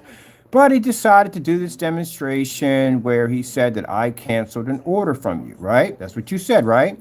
But you never bared a receipt. I better see a receipt in court because I'm going to question you on this. So if you're going to make a statement that I'm doing these cancellations, I want to see receipts. Because guess what I can do? I can show you receipts. How many you want? How many you want? Look at this. Got a table full of you guys. That's all y'all at the end of the day. That's y'all products, all y'all cancellations. Jamie, we got 19 of these suckers on you. 19 canceled orders. How many canceled orders you guys got on me? None. Not one. Look at this. Look at the money was transferred back to our account. This is when this product sold for 160 bucks. Look at that. The goopy to goo. He couldn't even back the product up. Sent the money back to our account. This is what happens when you talk trash at the end of the day. See what happens? Wrote a check. I cashed it for you, didn't I? Did I cash a check for you? I cashed it good, didn't I? Don't do stuff like that at the end of the day. Because I know you can't back your products up. I've seen them take something. I developed enough great paint. When I seen your stuff at the end of the day, I knew you couldn't back that stuff. There's no way in the world you could back it up. So I called your bluff. I bought your stuff. So when you went in your backyard and you said, hey, you know, I tried to get Kenneth Bird's product and he canceled on me, you know, don't worry. I'll get your stuff sooner or later. You got to be careful when you do stuff because now I'm the one saying this. Don't worry. I'm definitely going to get your stuff sooner or later. Guarantee you. Unless you shut your website down, but I'm going to get your stuff over here. We're going to test that stuff out real good. I can't wait. We'll get it. We'll get it sooner or later. But remember when you made that statement, you walked around and made that false statement. What happened? I requested receipts, right? Where's my receipts? We don't have them, right? So what did I do? I went to your website and I ordered everything off your website, didn't I? I gave you money. I gave you $700 for money, right? What'd you do with it? Did you keep it? You gave it back, didn't you? Every dime. And then you got scared when I came in to get the last one and you shut your site down. I got that on recording too. 404 error code on your Squarespace. You shut your site down because you was afraid. But don't worry. I went and got my collection, added to my collection. I got all yours now.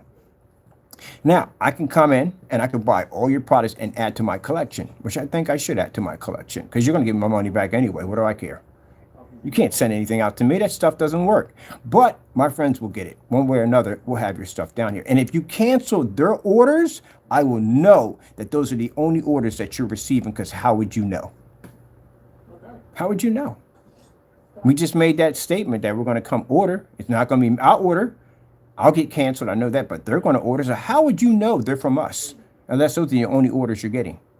So don't cancel. Let it go through. What do you have to hide anyway? Why you just give us back the money? But unlike him, well, unlike Crow ranted. He went off. He started crying about our harassment and this calling us garbage. Oh, that's going to be in court too. So you know that's part of your company on what we're filing against your company's credibility on how you cursed us out on receipts, including the email you sent to me telling me to buy whatever I wanted. That'll also be in court.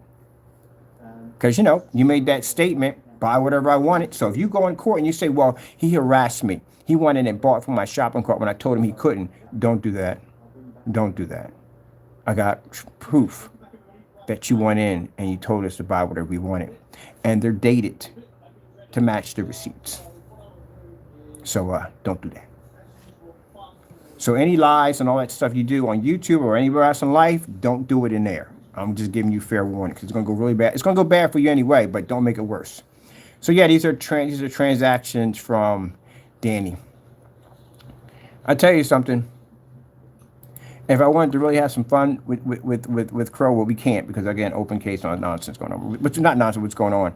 I could literally order enough stuff from you to get enough canceled receipts to make me a paper mache Crow out of your own receipts. Wouldn't that be funny?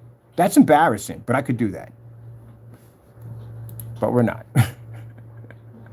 Look at this. Look at this. Look at the table. It's full of the receipts. Like literally stacks of y'all receipts. We got the gold star, cancel receipt. Look at that. Cancel, cancel, cancel. What happened? And that statement you sat there and made and said, well, you know, he doesn't have my product because he never what? I never ordered. I did order. 700. There's Crow's products over there, sitting over there. Look at that. Cancel receipts. Cancel receipts. Gentlemen, why would I buy your products at the end of the day? Why would anyone buy your products if you can't back up your products against the main person you talk trash about?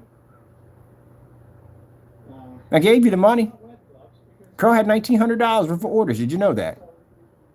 $1,900 worth of canceled orders. Not only that, we still got orders from him anyway before we started doing all the dumb nonsense we got paints from. So we got unboxing on his products with receipts to match, all of them.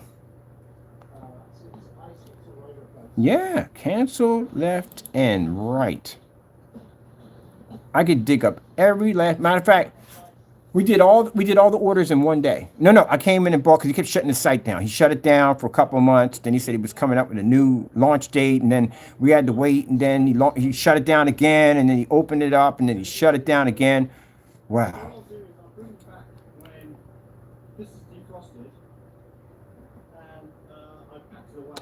I'm gonna place my order.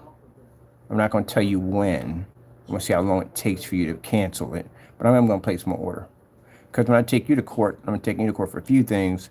We're going to bring this up. And I don't want the judge to sit there and say, well, did you place anything recently from the orders? Maybe he might have changed. Maybe he's going to ship it to you.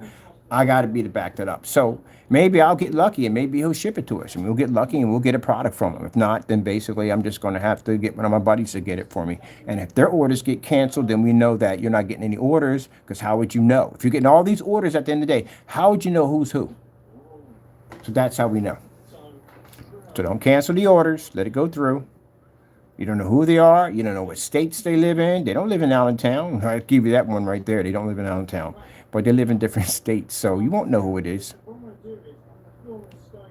That's why I knew Jamie wasn't getting a lot of orders. Because the person who came in and placed the order for his product, how did he know that that person placed the order at the end of the day? How would he know? I don't even know. When people come, I don't even think about it. I don't care because my stuff is backed. But them, yeah, they're terrified. Look at the table full of them. Bum, bum, bum. Got so many orders on the table. There's another one right here. There's the samples. These are the samples. Did you know he had samples? You didn't know he had samples, did you? We knew. Watch this. Let me go back with that sample. We even got the email. Didn't you send me a threatening email, Danny? Some nonsense you sent me? That'll show up in court too also.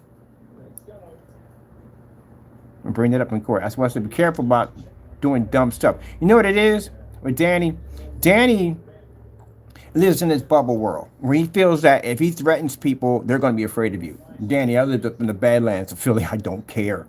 You little threatening letter don't mean jack to me at the end of the day. Made some dumb statement talking about you test my product, you say something about me one more time, blah, blah, blah, blah, blah. Shut the freak up. Ain't nobody listening to you at the end of the day. Really? Seriously? You gonna tell me that dumb nonsense? Oh my God. Oh my goodness, I better. Shut up, man. I'll see you in court. We'll bring that letter up in court since you want to be so unprofessional at the end of the day. You got your freaking Facebook account on there. You got your Instagram account on there. You put all your information on there so we know it's including with your email attached to it. You want to be threatening somebody at the end of the day. All right. We'll see how that works out. You can pull that nonsense. If you do happen to get out of that situation, you don't get 90 days or 30 days, whatever time they give you in jail for that dumb nonsense at the end of the day. Let's see you pull that nonsense over in there and see what happens to you. Talk that nonsense over there. You want to write somebody an email? Dear inmate number 5, I do not like that you took my sandwiches. Therefore, I'm going to slap you. Yeah, go and do that and see what happens. You'll see somebody in your jail cell in a couple of minutes. Don't do that nonsense. Look at it. It's crazy stuff. Look at the shark attorney at the table. Yeah, y'all guys, then they're funny. I have people contacting me talking about, man, this is my dream what you're doing right now. This is my dream to be able to catch a troll, prosecute him, and throw him in jail and sue him. That's every YouTuber's dream right now. This guy did the most dumbest thing ever. He got an LLC. That's what he did. That's how we had never been able to catch him if it weren't for it was the fact that the person did post the address who got ticked off, and that was the first thing, but then trying to figure out exactly what apartment we was in, because, it wasn't easy to figure out where he was at. But the LLC, when I saw that, the whole room started going like, doo. Like, are you kidding me? He did an LLC? I was like, oh my goodness. Yeah, we just, what I did? I went right to City Hall. I went straight to City Hall. I started firing up, and then he was giving us additional evidence. He was carrying on and acting up at the same time. Still sending pictures of me and weird objects and poses and all stuff. I'm like, wow. You made it so easy for us to locate and figure out where the freak you're at. See, that's the thing about it, Jamie. With me, I don't hide at the end of the day. When I put my address in for that order, that was from where I was living at that address right there. And I put that address in 19 freaking times. Danny, 7 times. So you knew exactly where I was at. When I contact your landlord and we reach out to him, he gonna know who I am. Anybody I reach out to, they will know who I am. I don't hide behind John Doe's and none of them fake emails. At the end of the day, you will know who I am. When you see me here, you will see me in court, wherever it is, you will know who I am. I don't hide behind fake emails and all that nonsense. I'm a man at the end of the day. I don't got time for that kitty now. You guys do that. But this time around, you guys sent it on your real email. Bam! Yes, we got ya. Didn't you tell me buy whatever the freak I wanted, right? And I did. And what did you do? You canceled every single order. Every single order. No need to go through all the nonsense. Order with confidence. Does that look like confidence to you? Nah. Here we go. It's sent on. Oh, gee whiz, boy. These emails are going to plague you, boy. I'm telling you. Your company was open in 2023. We got these in 2021 when you sent me this email. James, this is not going to go well for you. I'm going to tell you that right now. I feel sorry for you. I really do. You got emails that are sent to us. We even got emails that were sent to us about the garage in here. You know, all that's going to be used against you for your fraud charges for court, against your company and the perjury of the LLC. We can prove that you have been around longer than that because you were sending us emails. Wow. Look at that. Anyway. Yep. And it has a nerve to say at the bottom, have a great day. God bless, brother. Talk about the wolf in sheep's clothing. You had nerve to use God bless, brother, when you knew your intentions were evil. Don't worry. God saw it all. This is why you're in the situation you're in right now. You got to pay for it all. Some people chalk it up as karma. They chalk it up as a lot of things, but you have to pay for it. But anyway, this right here shows you the email that was sent to us to buy whatever the freak we wanted. And what did I do? I bought whatever I wanted. The problem was that when he found out the fellow who basically went in and placed the order, Jamie tracked him down, cursed him out, and basically went in and canceled his order for the Cinemax that we're going to be shipping us next. We got it anyway, but that's what happened. And then he sends us his email by saying, hey, don't worry about it. Order with confidence, because what he thought was, hey, I'll be afraid to put my address in. You challenged the wrong person. Haven't you learned anything by now? So you send me this thinking that, okay, he's not going to send his address over, so I cut that off. I got him. No. Give me my debit card. Let's go buy. Yeah, I bought from you. And I watched you put that money back into my account so many times that you started crying on the receipts by saying harassment, call me garbage, call me trash, call me crackhead. That's going to show up in court. See, what you don't understand is, no, you can't get any time for that. It's to damage your credibility. You don't understand how courtrooms work, do you? It's to, sometimes when you get a person on the stand, and he could be a goody two-shoe, but there could be something in it they know about this person, but they can hide it very, very well. And sometimes they try to damage the credibility of the person so they can have, it has to be evidence, can't be anything made up because it's all hearsay, but you have to be to get evidence on that person that the credibility involving their business and company showing that they're dirty practices. And the fact that we received these emails from you don't seem that you're a very nice person at the end of the day, because you told me to buy whatever I wanted and I wanted and bought, and you cursed me out in every single email and every single receipt. You even screamed harassment, that I was harassing you on your vacation.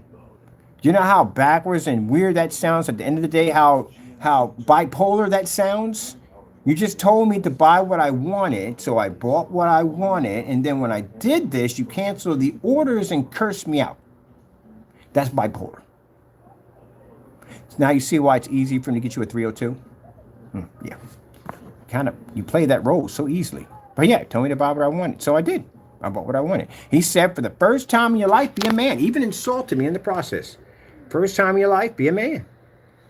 All right, so I ordered whatever I wanted. But on the other end, you became a woman because you didn't honor the agreement and you gave me back my money. So what does that make you?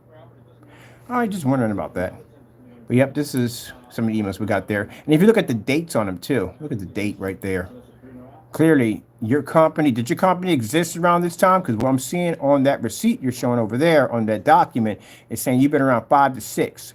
This looks like this is not around, this doesn't look right at all, period. This is why, and then again, batch numbers. I'm going to tell you something. None of this crap would have happened if he had tested his stuff. Because if he had tested his stuff, he wouldn't worry about who had it at the end of the day, because this stuff is tested. He could back it at 100%. He could have batch numbers behind it. That means he could fight any claim that anybody throws against him. That's literally what would have happened. He wouldn't have to lie on documents and lie on this and lie on that. None of that would have been necessary if he just would have been upfront and honest about everything.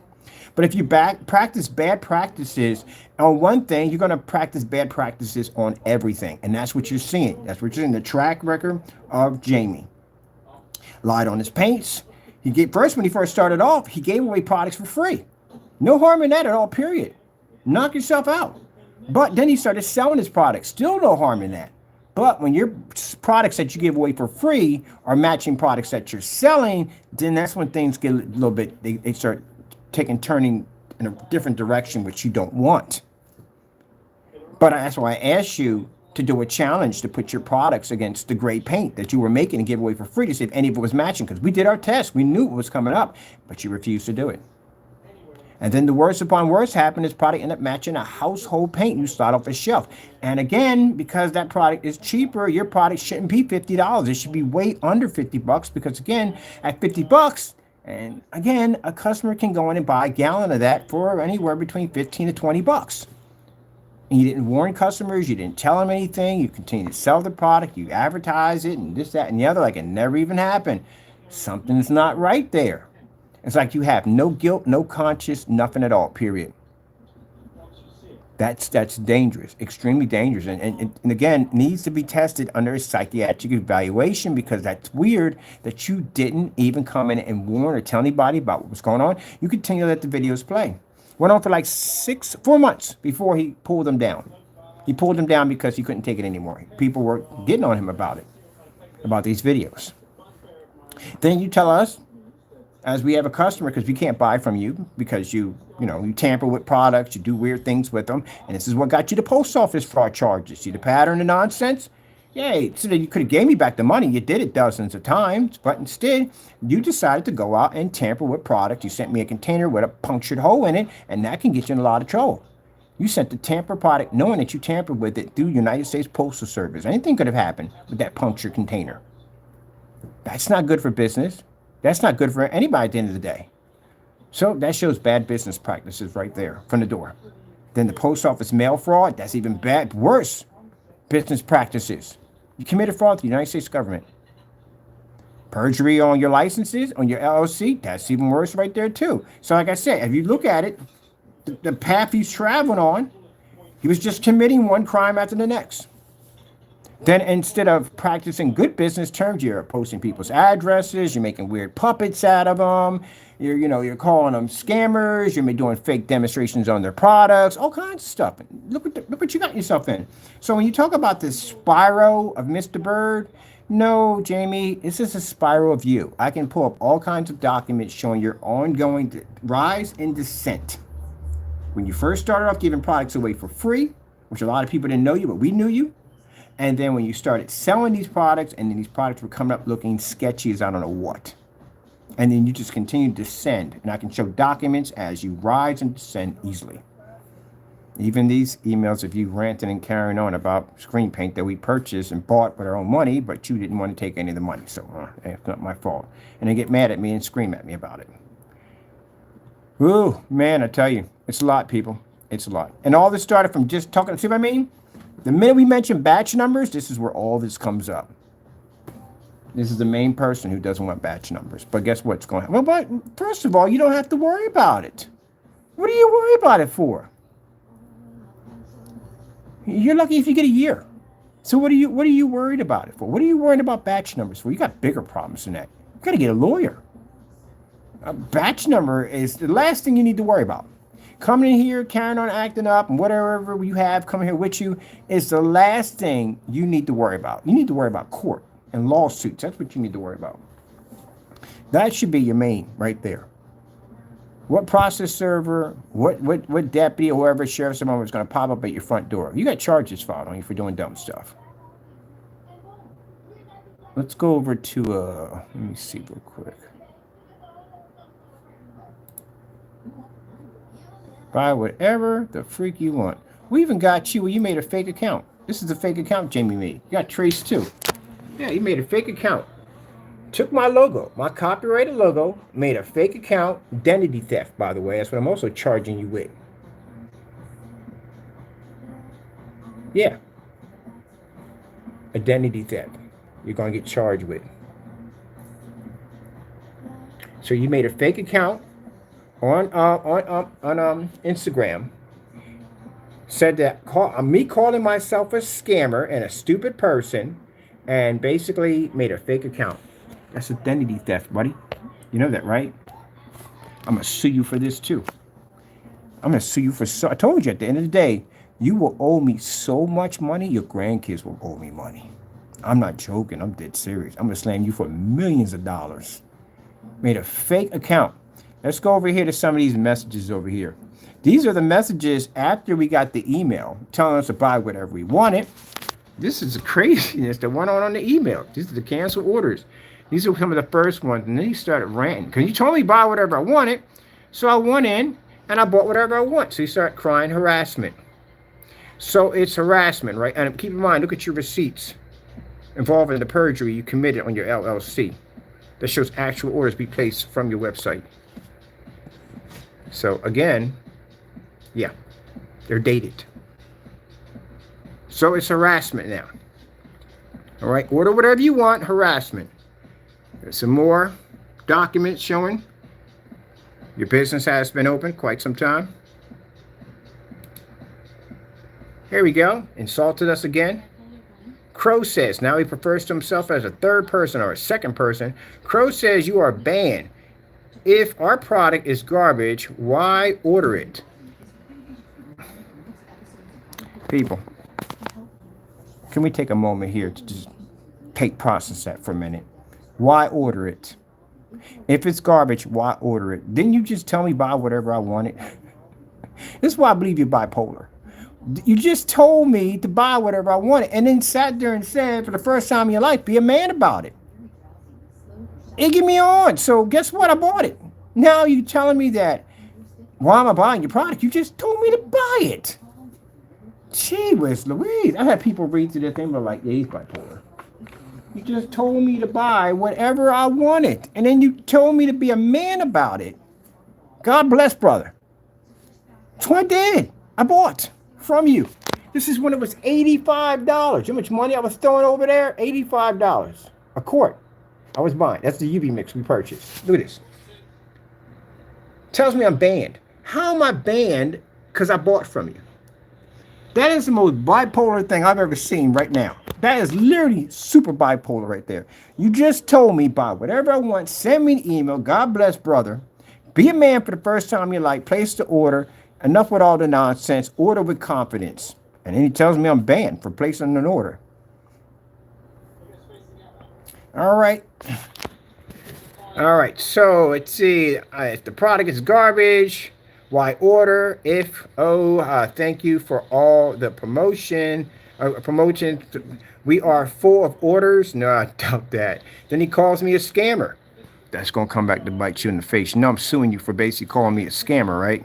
For slandering me, right? So it says right here on your receipt from your company, your business. We're suing you on two different directions. We're suing your company and we're suing you.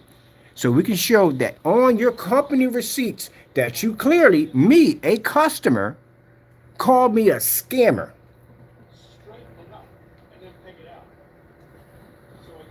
You got it. This is going to come back to bite you. I told you. This is why if you look at Danny's receipts, nothing's on them. Not a thing. He sends us back our money, but he's not stupid enough to put something on a receipt that he knows he's going to get in trouble for. He's not that dumb. All right. Let's go over here. Let's get another one here. He says right here on the receipt, he says, don't need your business. Have a blessed day. Stay away. Thanks. This is when we found out that he had a black Frankenstein on there, a dummy shopping cart. This is a product that doesn't even exist, that he was charging people money for. Right from his company. Tells us to stay away. Look at all these cancel orders we got. Tells us to stay away now. Now he's begging us to stay away from him. But you told me to buy whatever I want. So this is just some of the orders. Another refund that pops up on Crow. Another transaction. Mind you, Crow, all these are dated, so these will also be used against you in the perjury charges too also, which we'll be submitting. Or they'll be submitting it. We'll be just submitting evidence for them. This is the Frankenstein in gunmetal now. It was in black, but now he has it over in gunmetal. He has the size that's large. You figure it out. I've never bought paint in a large, but we bought it anyway. $85 is what we paid for it. Gives me a middle finger on this one. Coming soon. So, you know what's funny about this one right here? I'll tell you about it. So, Jamie was returning our money so fast to our account, we just had to start doing stuff, just find it entertaining. So, we knew he was going to cancel an order. He canceled the first 13 already. So, we said, okay, he's taking a little longer to give me back my money because I want to go place another order because, you know, I'm going to order everything on his site to show that we did order everything off the site. He said, buy as much as you want. I bought everything. So I put a video, a pre-video out saying, hey, Frankenstein coming soon. We're going to do a demonstration of it. I'll show you the video. We're going to do a demonstration of it, knowing that he was going to see the demonstration and cancel the order even faster, giving us back our money so we can go place the order again. And he did. Did exactly as we thought. Right there. See? Coming soon. I don't think so, loser. You garbage. Get a life. I'm the best. Crow's Mixes. One and only. Happy face and middle finger. Does that sound professional to you? Nope. Not at all. So let me see. There's another refund from Jamie over here. And there's the email. We had the rest of these, but we didn't post all of them. But we had the rest of them we're going to have in court pretty soon. But yep, that's it right there. And this is when he told us to buy whatever we wanted. So I went in and bought whatever I wanted. And in the process, I got cursed out. I got called this, got called that. He started screaming harassment. Bipolar. So you can't go in court and you can't say, well, he harassed me anyway, because it didn't. We did exactly what you said in the email. We bought whatever we wanted. That's what we did. And you canceled all the orders. That's what you did. So whose fault is that? That's your fault at the end of the day. No one told you to cancel all the orders.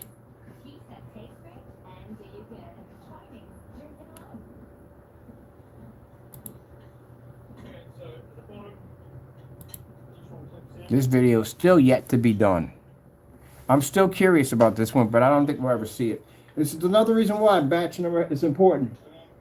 Because right there, you can clearly see that that's Crow making a product out of a black and white paint mixture. Let me give you the one we have here. We call it a black and white paint challenge. That's how you find it. So we go over here and we go pull up Crow's black and white paint challenge. Let me see. Oh, gotta put down Crow 1176. And we can just put up the whatchamacallit right through our channel and get it.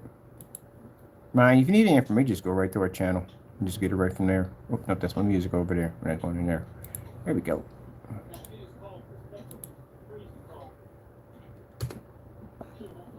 And there you are. This is the black and white challenge. So basically, we have tested this product that he gives you for free. Yeah, it matches a lot of his stuff. I mean, a lot of his stuff. And he pulled the video. Oh, this is an unboxing. That's one of his products right there we ordered. But he pulled the video.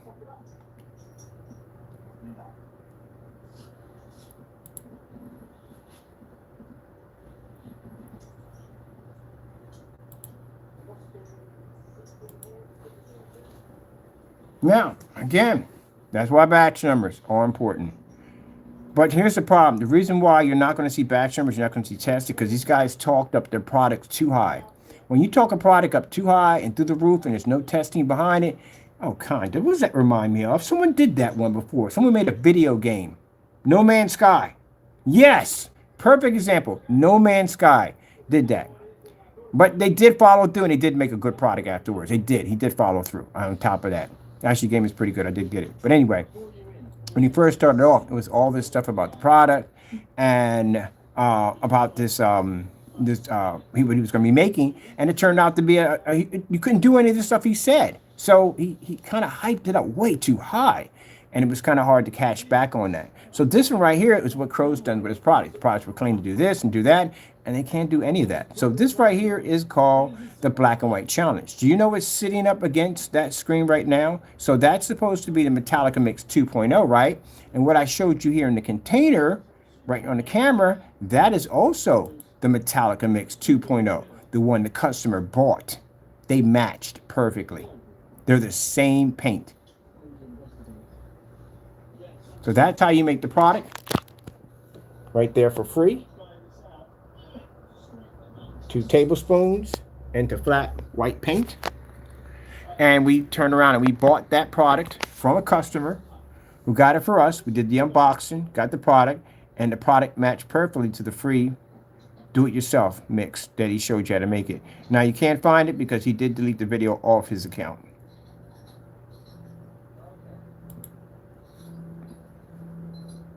So if you go here, as you can see right here. Here we go.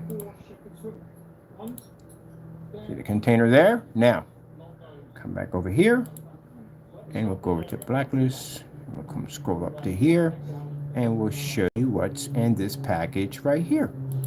This is the item that we got from the customer who shipped it over to us. That's the same thing. Now, Crow couldn't tamper with this. He couldn't mess with this because this was going to a customer. He shipped the customer a container of paint that had a hole in the side of the container. He didn't know it was coming to us. He didn't find it was coming to us until he found the second order. That's when he figured out it was us. He canceled that one right from the door. But this one he shipped to a customer that he thought was a new customer, and this is how he sent the product to him, with a hole. He used an old container with a hole in it. So that's why there's paint leaking all over the place. Gee whiz, my goodness. But not only that, that product we were able to match with the Metallica 2.0 video demonstration, which he showed you how to make it for free. So those of you who bought this product, guess what? You could have made that for free because he was giving that away for free a long time ago, and he charged you for it. So at the time we paid for it, we paid about $89 for it. We paid for it at the time. So you paid $89 for a product that he literally showed you how to make for free.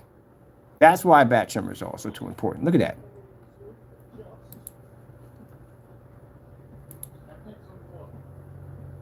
See the hole in the lid right there? That's how he sent it over, with a hole in the top of it. I guess he's recycling containers. But there was enough of it in there for us to do our demonstrations. So I painted the whole screen with it. Oh, what do you got to say about that, Jamie? Guess what? That's your product right there. We had a customer ship that into us. So that's your product, 100%. No tampering, no messing with it. You didn't know where it was coming from. You got mad because we got our hands on it. And guess what? That stuff matched your free product. Not only did it match that, it matched just about everything else we could put on it, including Network Grade 773 matched it also, which that's a demonstration you failed to do because we noticed when you did the demonstration against Network Grade, you only did it against one product. Why didn't you put it against the hybrid? How can you put it against the personal mix? How can you put it against the Metallica mix? What happened to them? How can we do the rest of those tests? All right, then, there we go. That's what I want to see the rest of the test done. Finish it.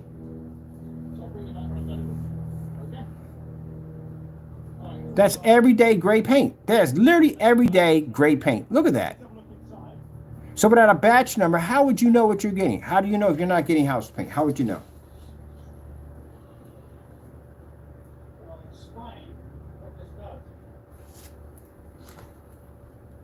You can find all this on the blacklist. All this is here for you to see, so you can get all the information you need. Even this is the sample sheet. See the sample sheet we have in our demonstrations? We painted a sample sheet with it too. That thing matched the Sherwin-Williams Network Gray 773. And if I'm a liar, Jamie, on this, how about you do me a favor? How about you do that demonstration tomorrow for us? If I'm a liar, and everything I'm saying out of my mouth is not true, right? How about you do that demonstration for us tomorrow? Knock yourself out. Do all of them. Do all your products, all against it. And I want to see the container. I want to see the top popped in there. I want to see some special paint that you popped up and said, oh, this is from my, no, I don't want to hear that crap in the day. Something weird he got from me, said his daughter never named the paint, the product, whatever it was, nothing. I want to see a fresh container of paint with receipts, pop the top, show it to us. And if I'm sitting here lying, because I'll call you bluff. But, oh, who cares about but? Back it up, man. Back it up. You talk so much. I'm in here backing everything up I'm talking about. You shipped that to, you thought you were shipping that to a customer, and you turned around, you shipped that to us. That's why you went and you canceled the customer's order and cursed them out. So back all this up. Go back in it. Why are these videos missing anyway? Doesn't make any sense. We got all these missing videos. Look at this right here. This is the deleted video off his account. Try to hide one of the videos. Look at this right here. Look at the date on this right here. Also, too, this is also going to plague you in court for your company at the end of the day because you faked on that old nonsense. Look at your video right here. Let's clean this up a little bit. 4 months. 4 months ago. This is your video, right? Now, one of them's missing because, again, he took the title on the one he was wearing the hoodie, and he deleted one video and put this one in its place because the one video that was doing the most damage to him was the video of him showing the receipt, showing the paint, and doing the video. That was the worst video he ever did, and that's why he got rid of it and kept the lesser of the two evils, which he had 2 of these, and he kept this one instead because this wasn't so bad. It still was bad. It was still matching, but he deleted that too in a live stream.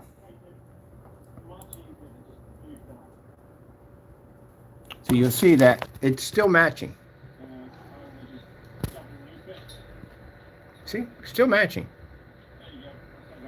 But all of a sudden, boom, gone. Video gone. Removed this off his account. That's going to come up in court. Because it's going to show that in a live stream, when you were getting caught doing something you shouldn't have been doing, your product was matching house paint, you're ripping off your customers, you try to hide evidence. And trying to hide evidence is a serious charge.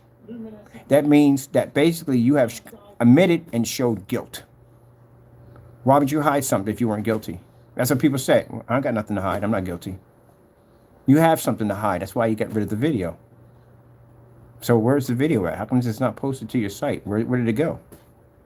See, this is what I find interesting. On YouTube, you can come here, rant and carry on, buddy. In the courtroom, what you going to do? You're going to answer those questions. So what happened to the video?